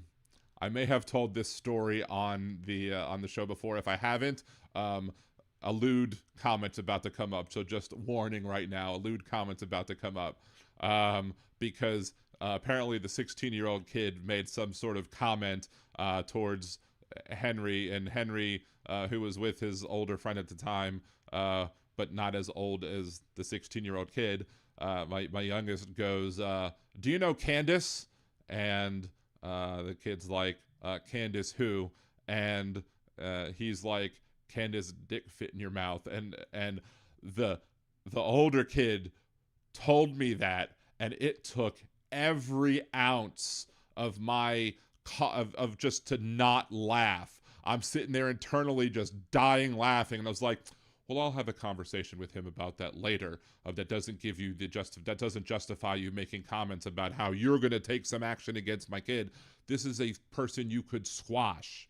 Like, you should have no issue. You could outrun him. You could whatever. There's no reason for you to make any threats against my kid. And when I said, look, when he made a comment that kind of threatened my kid, pretty much did, I was like, let me tell you this. The only reason that I'm not calling the cops on you right now is because I don't want the cops showing up and killing you because of your skin color. because that happens all too much in this society right now, and I don't want to have that be on my hands, even though you made a threat against my kid. But let me make this clear. If I ever catch you making any sort of threatening actions, motions, or words against my kid again, I will absolutely call the damn police. But the situation with my youngest guy, then I took him inside. I did talk to him about it later. I'm like, how stupid are you for saying such a thing to a person who could squash you? Like, don't write checks that you can't cash. Don't sit there and provoke people who are twice or three times your size by saying comments like that. Of course, Alan Drifter, who has been in the chat before, when I told that story about it initially, he was like, man, if I was 16 years old and an 8-year-old said that to me, that 8-year-old would be my new best friend because that's amazing. So, and I mean, it was freaking hysterical as all get out, but still, no, don't say that. Don't poke the bear, right? So... But yeah, and every time we see anybody with the name Candace, especially Candace Owens, it just makes me chuckle like a 13-year-old because I'm like, Candace, Candace. So, yeah. I know what is the GOP alternative to the ACA, as Alan Grayson put it in 2009, is don't get sick, and if you do get sick, die quickly. I think I played that audio recently on the show, simply because it was an apt comment. In reality, the GOP alternative to the ACA was a little more wordy than that, but it was still horrible. It was absolutely terrible. 100% raw, like, went against the 10th Amendment and didn't help, and it harmed states, and it didn't help individuals. And it basically told insurance companies that they could all go run to the state with the least regulations on health insurance and sell health insurance from that state into other states that might have regulations that are more harsh. And that whose regulations do you go by? Not the state that it's sold in, but the state that it's sold from. Tell me how that's not a violation of the 10th Amendment. Tell me how... I mean, if you're going to have a cross state lines like that, it's the federal government then that should be regulating it, but you're not doing it because you want to just give giveaways to all of these companies. It's ridiculous. It's absolutely absurd. Man, I started off at 7. I'm still almost 2.5 hours into it. I thought I might end early. That don't look like it. Doesn't look like I'm ending early at this point. At least ending early time-wise. I still might end before I normally end because of the fact that, whatever, I still have the phone lines open, though. 562-LIBDAN1, 562-LIBDAN1, 562-542-3261. What drives me crazy, as a side note, about the Jeff Carrere radio show, the Ringside Politics, is he will state his phone number all hour, but he'll state the phone number when there's no availability, when there's no open lines. He'll be like, 504-556-9696 or whatever it is. And then he'll be like, and then you'll call and it's like, the phone lines are busy. Well, why are you giving out the phone number if the phone lines are busy? Right? So, am I getting a rose? Earlier in today's show, I thought I had mentioned something about me not seeing Rose, my kitty cat, and then Rose hasn't joined the podcast in a while. And I do see a wild rose. Come here, Rosie Posies. You gonna come up and say hello to the audience? They haven't seen your butthole in forever. You want to come up and see? I'll put my hand up here and tempt you. Tempt you to jump up. No. Why are you beeping? Shut up. Nope.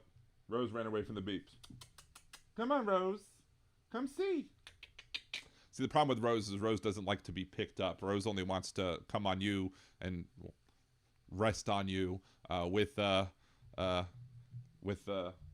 whenever she feels. If you pick up that cat will fight you back unless you get a firm grip on her. That's for sure. Rose, everybody wants to see you, Rose. Come here.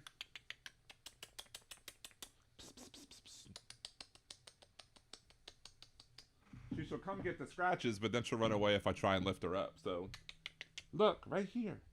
Right here. You could climb up and see your daddy and show everybody your butt. No? Oh, well. no butt shows for y'all tonight. I apologize. Let's see, Chris. There was one time that I called and they refused to respond the next morning. They came to tell me the stereo was too loud. I made a cop put his stands in the air and take a step back. Nice. Let's see, what is it?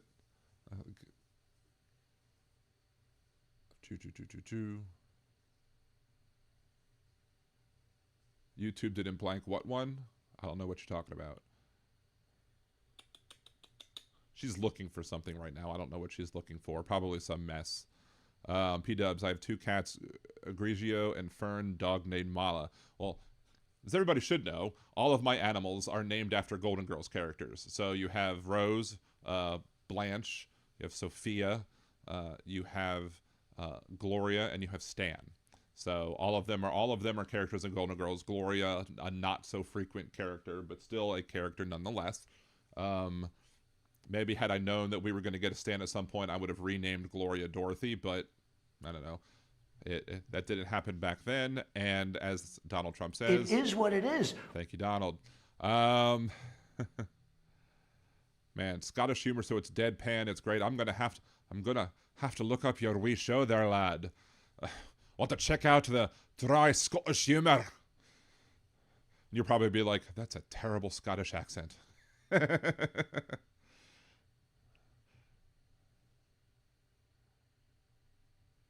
Oh, it's on your screen. Come on, cat butt. YouTube is fine with that. Yeah, they're fine with cat butt. Maybe if you said cat ass, it would block it out. I don't know. I think Rose fully disappeared at this point and left the door wide open. How rude is Rose to just open the door wide open and then not shut it again? I mean, come on. What were you, born in a barn? Anyway. Yeah, I need new doorknobs on the doors because it doesn't close very well. It doesn't actually latch shut. I can close it all the way, but she'll get it open. Anyway. Oh, everybody's winking at Steve and Jeff now. Aye, lad. What was the name of the show? Let's see. The guy in the pic was my or Jack. If you ever watched Scottish TV comedy, still game. You'd love it if you actually. That's more of an Irish accent than a Scottish accent. I'm screwing it up. That's more of a Scottish accent right there. Jeff was married. I think we all know that Jeff was married at this point. All the comments that Jeff has made. I did not say hello to Petrazi before. Hello, Petrazi. Thank you for joining. Good to see you as well. And anybody else who might not have said hello. I think I said hello to Krista textually. But anybody else I may have missed, thank everybody who has taken part and contributed in the show. Again, we have 19 viewers, 22 likes. I might be, and of course my thing's going off again. I need to get one more thing I need to buy at some point. Pain in my ass. Anyway. One thing that I have seen is was it I think I was talking about it when the other day when my wife I think it was after Fugelsang called in maybe, or maybe it was the Kunk, the CUNK on Earth and Kunk on Life or whatever on Netflix. If you haven't watched that one, go look it up. It's freaking hysterical. This still game, Jack and Victor plays pals living in a council estate multi-story. I think I have friends that are trying to put together like an American version of that or something. I don't know if how it ever turned out, but I think they were like literal friends were trying to film that sort of thing and put it on YouTube or whatever. So, welcome back, Josh, or welcome to the show, Josh. Good to see you. And thank you for listening in your car as well. See, that makes me feel awesome that people will actually listen to me, like go out of their way to listen to me. I mean, I don't know how much of it is going out of their way, but I do have a high quality audience. Even if I have a low quantity audience, I have a high quality audience, and I do appreciate that. I do appreciate y'all. Y'all are the OGs. Y'all, even though there are some people who are more OG than other because they bought the OG Patreon package or whatever, or they pay at the OG level. But all of you are OGs in a way of where, you know, I'll never forget each and every one of you that have helped out this show from this point on, even when we go off into the future. So, and maybe when we grow sometime and become really huge, become huge and huge and huge. Well, it doesn't seem like anybody wants to call in at this point, so we're gonna shut off the phone line at this point. If somebody does want to call in, I will shut off the do not disturb. But although we may only be lasting a couple more minutes, I don't know. Jolie, it's proper real comedy. You'll probably find clips or episodes on YouTube. That's really bad. That is a terrible laugh. Whatever. Tim, run for office again. Oh, I'm not going to run for office again unless I know I can raise funds. I have old campaign debts to myself that need to be paid off first before I ever consider running again. The only thing I'm considering running for at this upcoming venture would be the Orleans Parish Democratic Executive Committee. I just missed getting on it last time. This time, we'll see. I'm thinking that this time I need to put together a group like of progressives and be like, hey, here's 5 to 10 progressives. Vote for only these. Don't vote for anybody else on the slate because that helps us win more. And try and work together as a group with a group of progressives to try and make the Orleans Parish Democratic Executive Committee more progressive. Because simply stated, when Optech went after Mandy Landry. Because it wasn't just the state party that went after Mandy Landry. It was also Optech, because Optech endorsed Madison O'Malley, other people who are part of the establishment, like your Delisha Boyds. She endorsed Madison O'Malley against the popular incumbent Mandy Landry, and all of them should have had egg on their faces after that happened. Fortunately, Delisha Boyd did not win the election for this council at large. It was Matthew Willard, the guy that I supported, and Mandy Landry was like, this is the guy. I'm like, okay, I'll support him. And turns out she was right and I was right. But, I am not a big fan of the actions of Optech at this point. It's just much harder to get on than it was for me to get on the Jefferson Parish Democratic Executive Committee, simply because of the fact that one was a vacant seat, and I filled that one, because I made the best argument to the members of the committee, not to the voters. And by the time it was time for me to get reelected to the committee, I was already moved to Orleans Parish, so I couldn't be in the committee anyway. So let's see. Chad goes, use private browsing and a VPN if you use that site. Anything from Apple TV, HBO, all the movies are in theaters. Problem with that is, honestly, is that when I try and use a VPN, when I have Netflix open, Netflix will say, sorry, you can't use our services with a VPN, at least on a cell phone. So, hey, Susie, good to see you. Thank you for rating from Boston Brian. Appreciate you. Maybe I should stay on longer then, simply because of the fact that now we have people coming in from Boston Brian. But thank you. Good to see you, Susie. Appreciate you. I happen to start early today, so that's why I'm already 2.5 hours into the show. Free everything if you have internet. Use private browser. See, I don't know if I could use the private browser on whatever. And there are times where I've tried to do some reaction videos, and unfortunately, when I try and do reaction videos, OBS won't pick up what's coming off of anything with on Google Chrome or other type browsers. And when I'm trying to use a browser that like Safari or something, or Firefox, it won't let me record from. I can't use the apps on those things. So I'm sure I could figure it out somehow, but I haven't had the will, the time, or the energy to try and look into how to do those things better. So,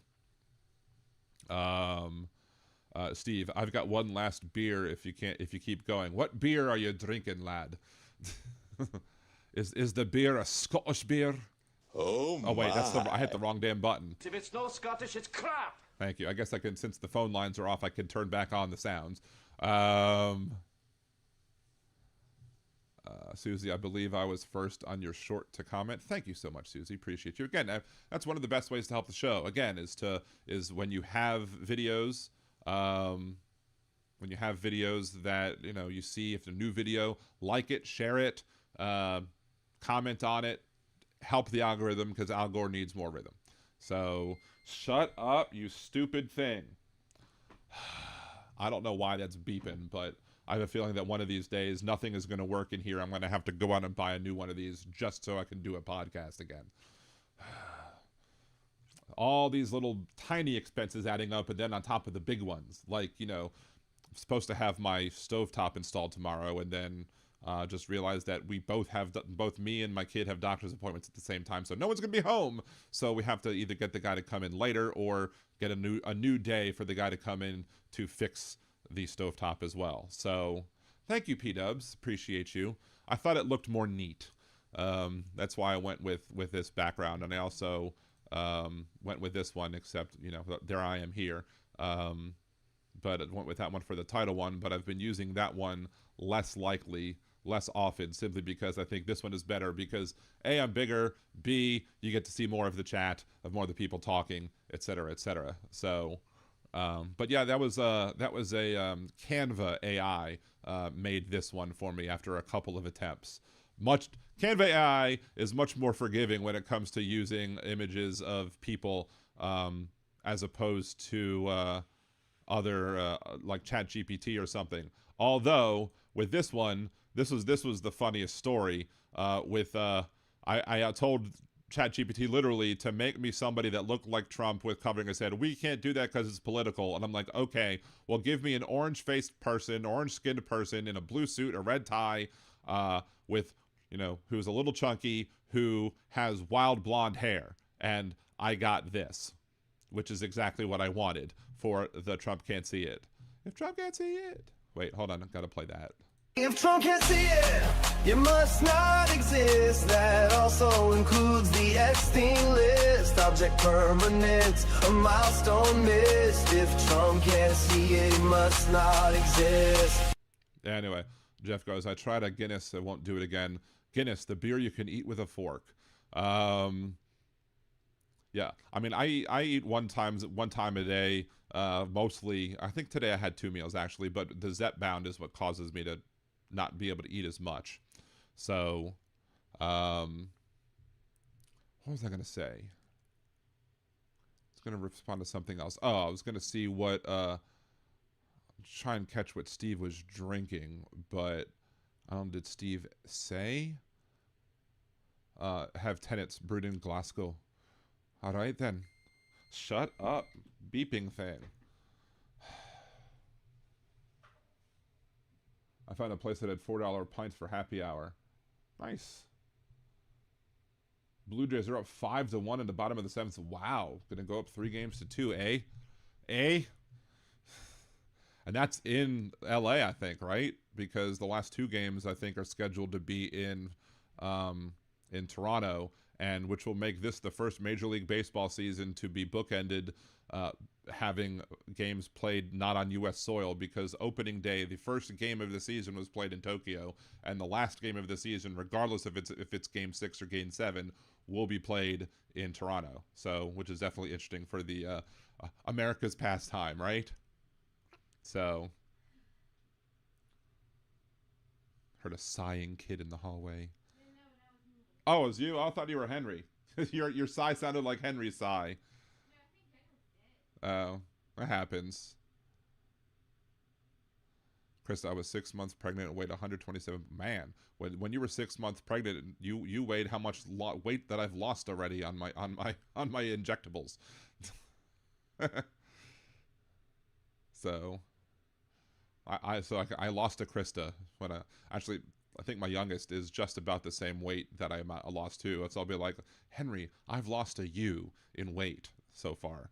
And he's like, what? His mind was blown. Susie, big hook, who's winning? The correct response to that is the Bears. Well, what's the score? Nothing. Who's winning? The Bears.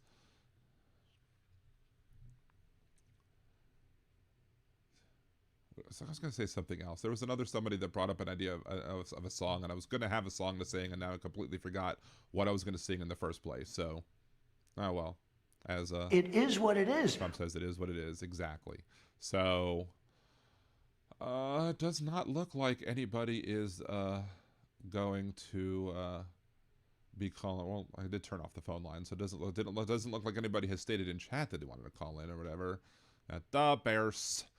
So we've been going 2.5 hours, even though this is normally the 1.5 hour time period slot. But we had the wonderful call by Big Hook. I do want to get the video processing rolling at the point so I can then say, hey, edit out the parts of the video that I don't want. Hey Bethany, good to see you. I'm sorry if you just showed up, because I'm probably ending the show soon. But you could always rewind the show and watch from the beginning. And otherwise, let's see. A stirring duet of the Rainbow Connection with Big Hook and Dan. Why are there so many songs about rainbows and what's on the other side? Anyway. Someday we'll find it, the Rainbow Connection, the lovers, the dreamers, and me. Anyway, we could get into my impressions at some point, I guess. I could start doing more impressions. Anyway. Well, one of my favorite parts of the ride that they're freaking closing down, it's not even a ride though, it's the Muppet Theater 3D or whatever that they have over in Hollywood Studios or whatever it is now. They're closing that, and they're making Rock and Roller Coaster, which was Aerosmith, and now turning that into a Muppets ride so they could do other things with that part of Hollywood Studios. Thank you, Josh, appreciate it. But in the Muppet Vision 3D, you had Miss Piggy singing "Dream a Little Dream of Me." It's like stars shining bright above you. Anyway, so Kermit. But yeah, so I could do a good Kermit, I guess, like Miss Piggy, Louis Armstrong, and Edith from All in the Family. And sometimes I could even pull off a good Bill Clinton. I did not have sex with that woman. Anyway,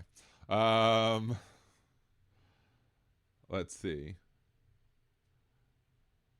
Wait, what? Was Gretzky Canadian? Now he's a MAGA piece of shit. Wow, that's terrible. I mean, I guess I shouldn't be surprised that some people are. You know, when you get wealthy, the money goes to your head, right? It was funny though, because one time I heard this very recently from somebody, some other creator, or whatever. What's the name of that of the actual singer? Was it Canned Heat or whatever? Where I sing "I'm Going Up the Country." I always used to think it was Kermit the Frog singing it, and I told that once to my dad, who started cracking up because he never even realized it until I was like, "I'm going to the country, I really wanna go," but like Kermit or whatever is how he does it. Anyway.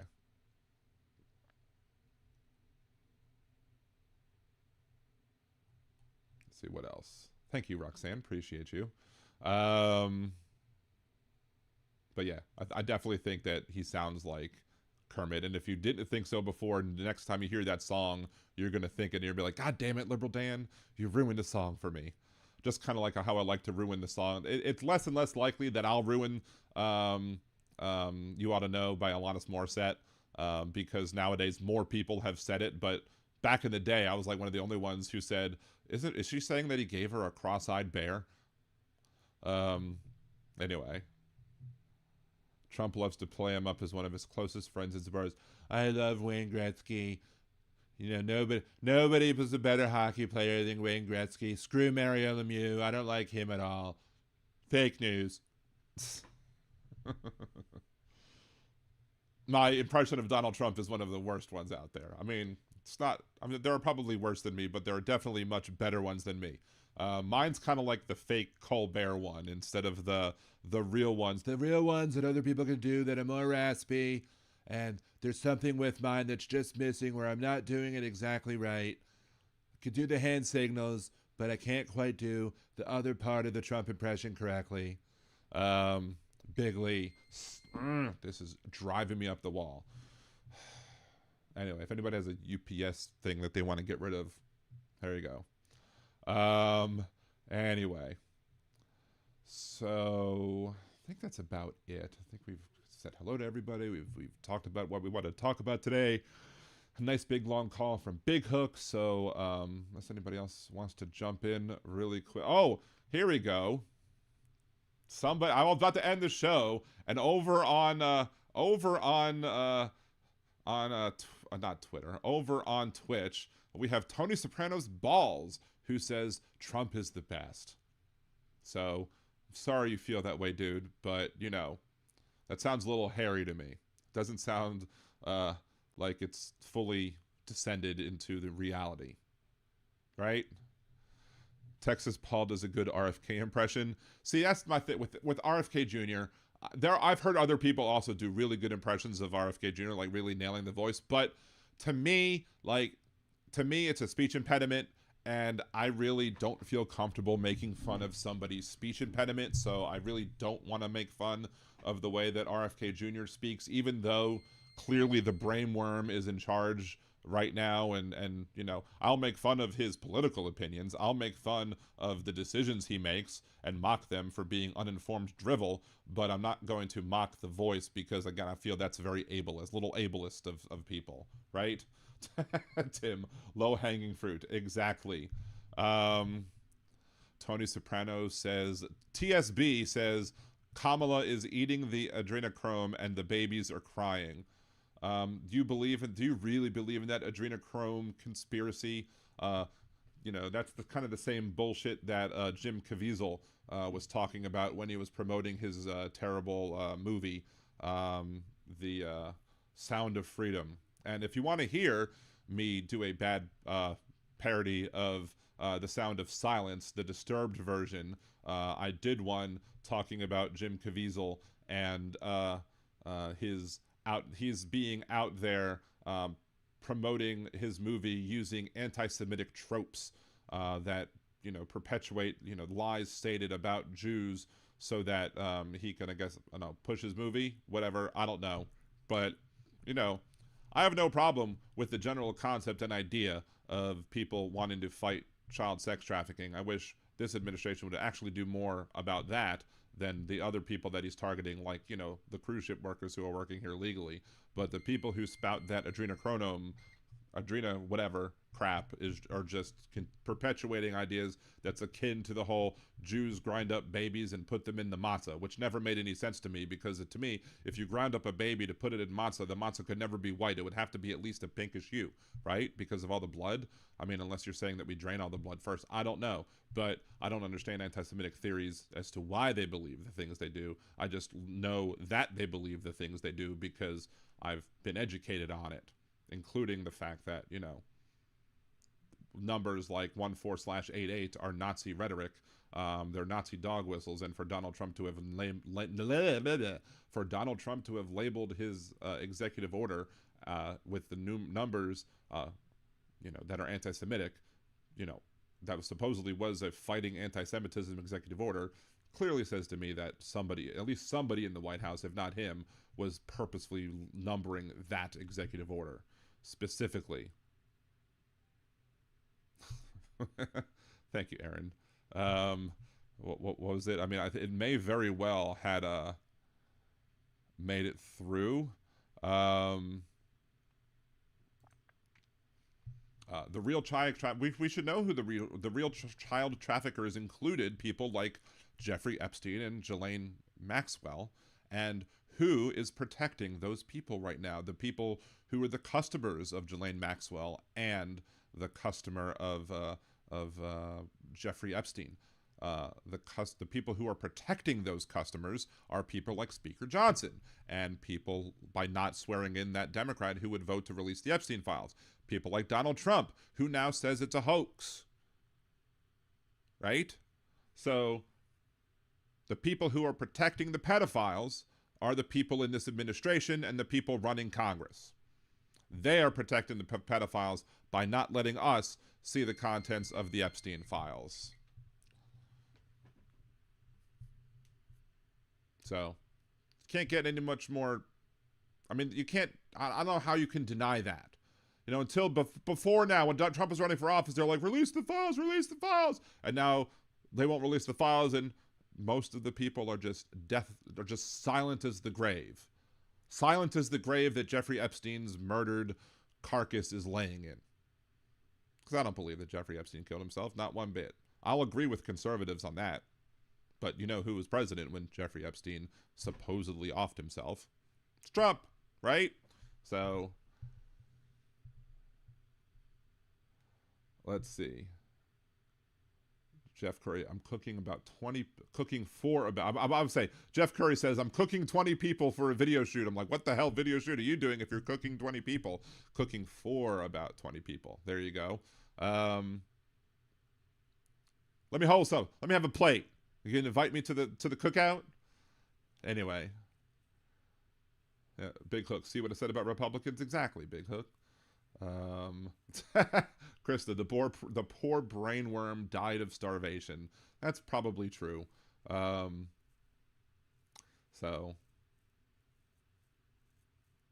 yep, another promise made, another promise broken. Yep, he does not keep his promises at all.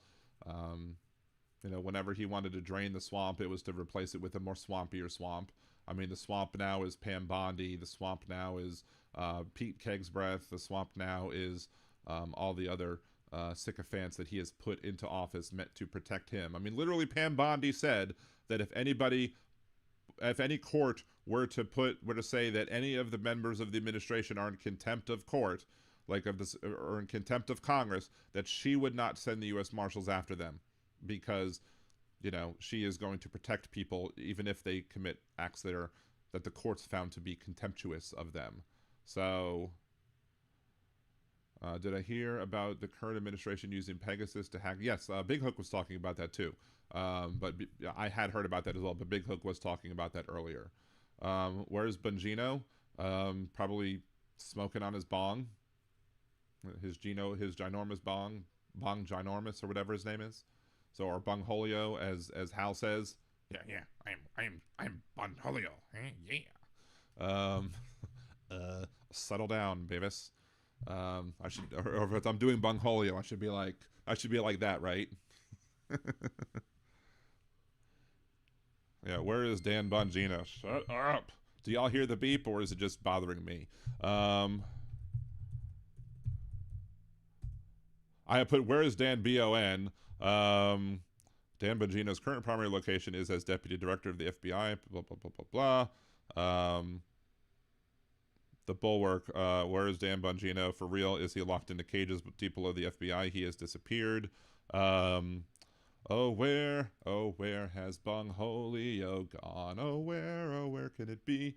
The Republican Party, the Republican Party has just become the MAGA Party, except for those Republicans who were already against Trump, like the Republicans against Trump, like the very few and far between, but those people can't get elected anymore because the base, who are rabid MAGA idiots, are going to primary them for people who are going to be loyal and not understand the idea that we need, three co-equal branches of government that should put checks and balances on the powers of the other two.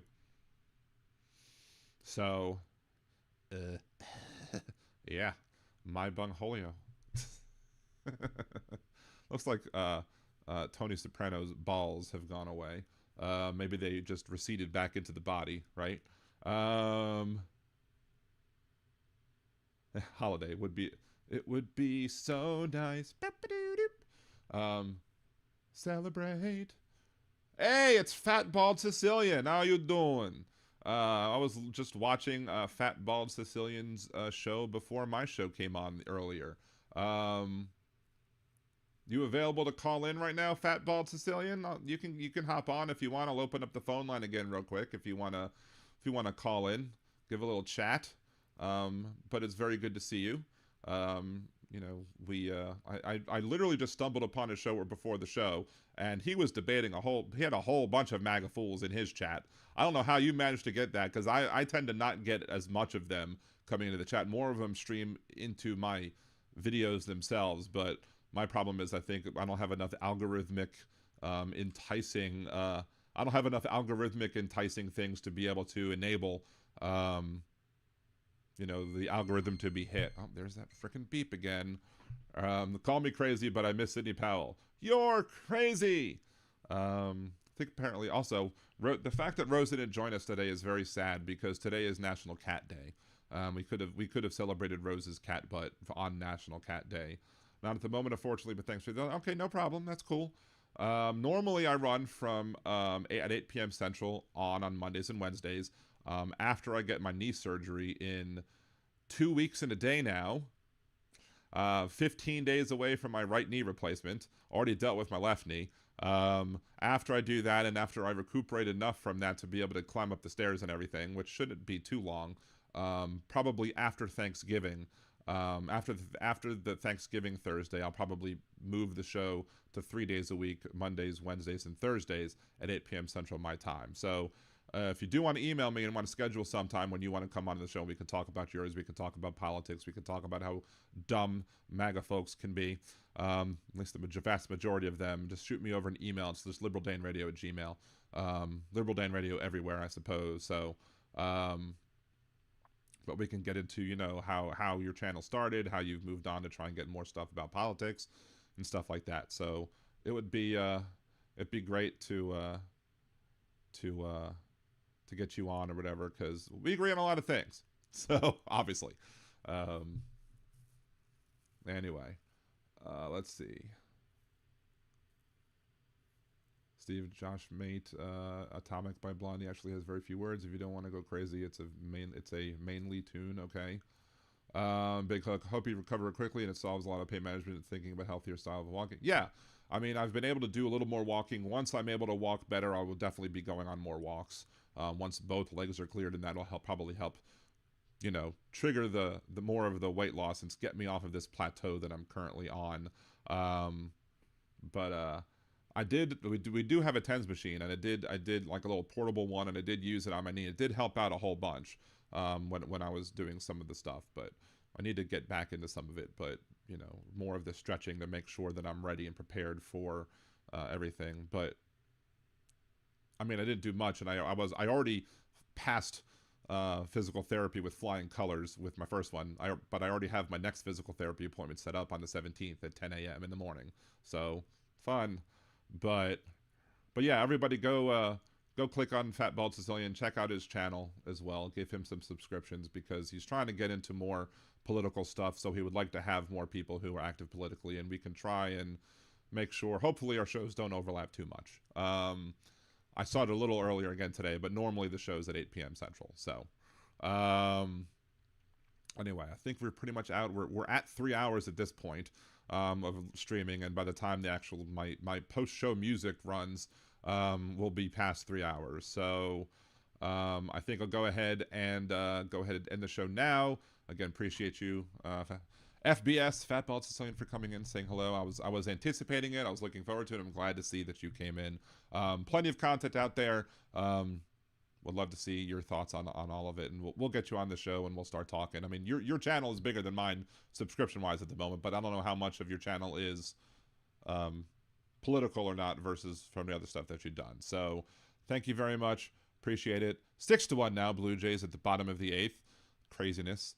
But unless there's something huge that happens over the course of the weekend, I will be back Monday, same or not normal time, 8 p.m. Central, here at liberaldanradio.com or twitch.liberaldanradio.com. Either way, get you there. Always remember, help the algorithm, because Algor needs more rhythm. You can Venmo, Liberal Dan at Venmo, buy me cider, go to liberaldan.com, click the buy me cider button. Liberal Dan Patreon, patreon.com/liberaldan or patreon.liberaldan.com. Both ways bring you there too. But again, the main important thing is to help out by helping the algorithm, like, share, comment, subscribe, etc. So until next week, see y'all later. Peace. Trump piled debt, trillions tall. Promised Mexico would fund that wall. Praised dictators, said they're strong. Had Joe done it, they'd say he's wrong. Had Biden done it, MAGA would flip.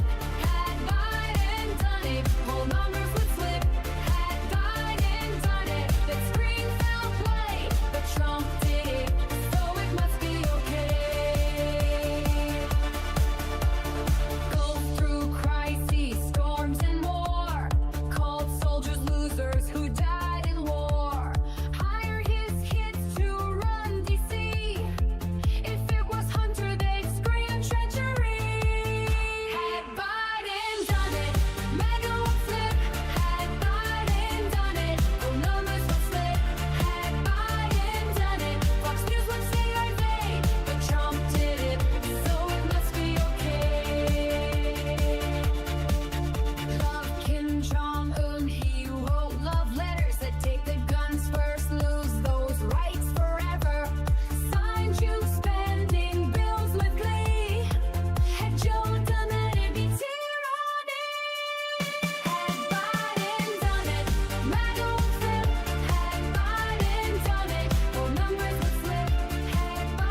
but not for peers. What they call treason, if chosen name, is patriotism when Donald's to blame. Had Biden done it, MAGA would flip. Had Biden done it, more numbers would slip. Had Biden done it, they'd shout no way. But Trump did it, so it must be okay.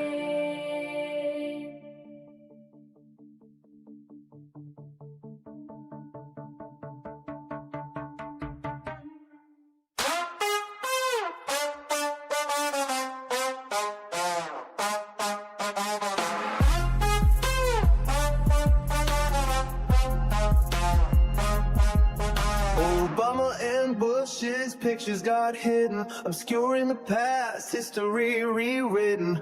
Hung in a hallway where no tour can see, confirming his unending fragility. If Trump can't see it, you must not exist. That also includes the Epstein list. Object permanent, a milestone missed. If Trump can't see it, he must not exist.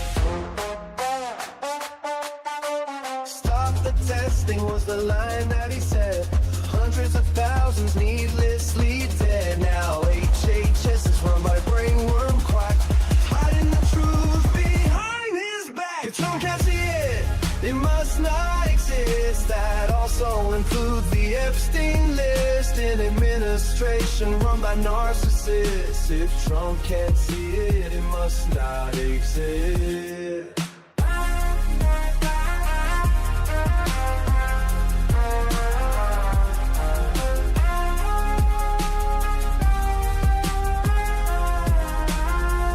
Of documents stacked floor to the wall, top secret folders in a bathroom stall. Charges were pressed but the case was dropped. A corrupt judicial system he can co-opt. If Trump can't see it, it must not exist. That includes the Epstein list. He'll swear it's fake news, a liberal twist. If Trump can't see it, it must not exist.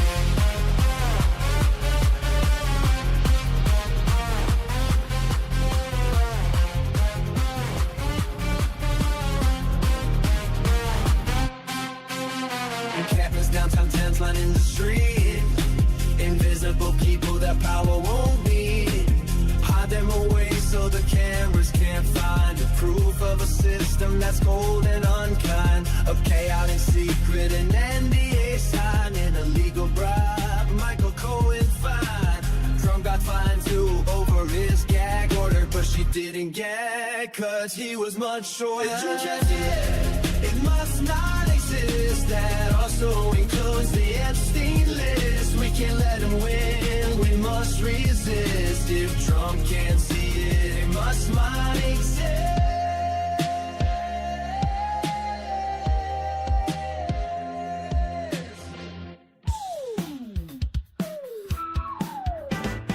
Gather round everyone and I'll tell you a tale about an orange-faced buffoon who should be in a jail. When people say he's done something that goes beyond the pale, he will shake his head and give this answer without fail. A hoax, he said it's all a hoax. When at a press conference or with misspelled keystrokes, he says he tells no lies and that he never jokes. Confronting with the truth, he'll say it's all a hoax.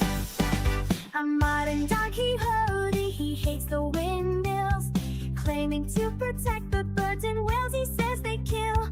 But don't believe that story, it's really just a shill. He just did not want to see them wild golfing on Scottish hills. A hoax, he said it's all a hoax. When at a press conference or with misspelled keystrokes, changing a storm path with black marker strokes. Confronted with the truth, they say it's all a hoax. Casting mail-in ballots is something that he's done. Now he wants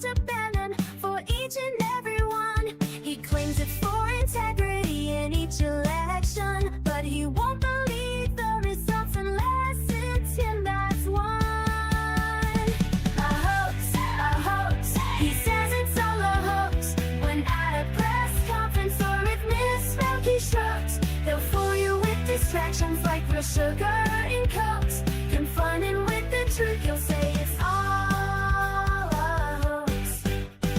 He promised to release all the Epstein files that caused all the MAGA base to react with smiles. But how long has he put it off? It sure has been a while, and now he's calling this a hoax, protecting pedophiles. A hoax, a hoax. He says it's all a hoax. When at a press conference or witness broken strokes, he'll keep on gaslighting up until he crooks. Confronted with the truth, he'll say it's all a hoax.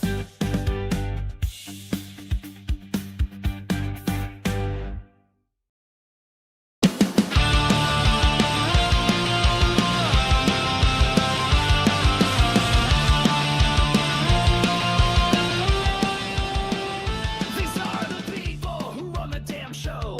Donald Trump's dumb, we already know. Carolyn is dumb and full of projection. Bundy is dumb, do you have an objection? Stephen Miller's dumb, is so full of hate. Christy Noem is dumb, it's all the first rate. Shady Vance is dumb, on this I'm quite firm. RFK Jr. is dumb, so's his brain worm. They're dumb, they're dumb, they're dumb, they're dumb as fuck.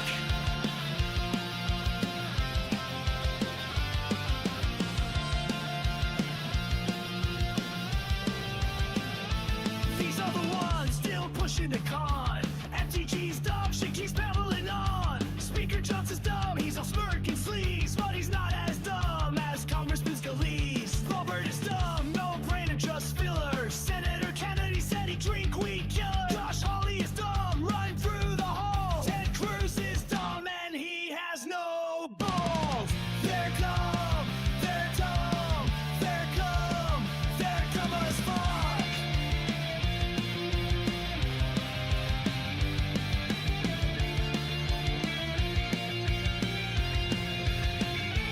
These are the ones who fund all the hate. Elon Musk is dumb, it's his natural state. Peter Thiel is dumb, hiding his plan. And Rupert Murdoch's just a dumb old man. Mike Lindell's dumb, still pushing his betting. Linda McMahon is dumb, in case you're forgetting. And all the rich assholes buying the vote think you all are dumb, so you better take note. They're dumb, they're dumb, they're dumb, they're dumb as fuck.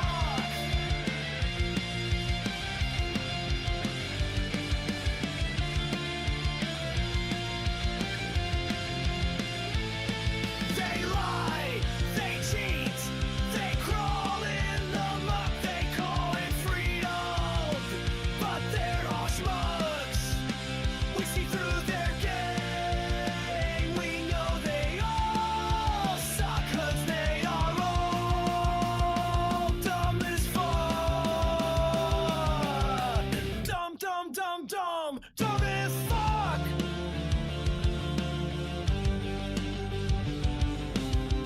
Dumb, dumb, dumb, dumb, dumb as fuck.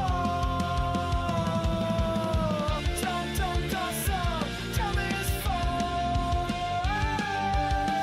Dumb, dumb, dumb, dumb, dumb as fuck.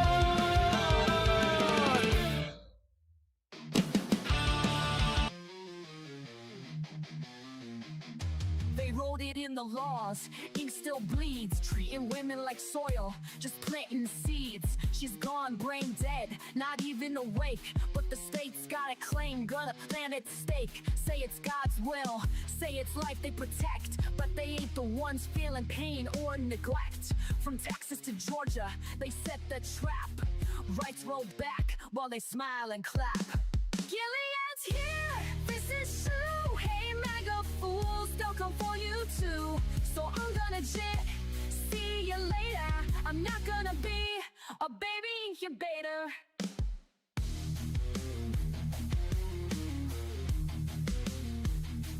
This ain't ain't pro-life, it's control and shame. They don't care if she's gone, just playing a game. Keep her hooked to machines, cold and still, just a vessel to them, not a human with will. No consent, no voice, no chance to resist. Just laws in place, written with a clenched fist. Hospitals scared, judges playing God. Bodies ain't temples, just stay on pods. Gilead's here, this is true. Hey, MAGA fools, they'll come for you too. So I'm gonna jet, see you later. I'm not gonna be a baby incubator. Bands in the dark, they don't care who it kills. Sacking courts while they strip out all of your wills. But we'll fight back, march loud, burn bright. Cause this ain't the end, it's the start of the fight. Gilead's here, ain't no grace. And those leopards are coming to eat your face. So I'm gonna jet, see you later. I'm not gonna be a baby incubator. Not gonna be a baby incubator. Not gonna be a baby incubator.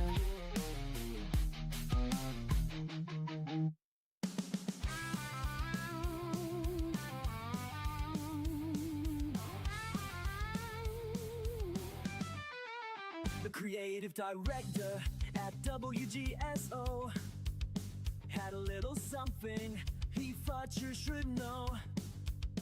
When Dan picked on his bits, Steve got real gruff.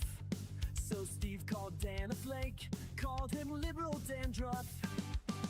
Steve thinks that his lines are really clever, but when do people ever like him? Never. Liberal Dan's got better lyrics, this is true. Listen and you'll feel like I do. Liberal Dan, his show is great.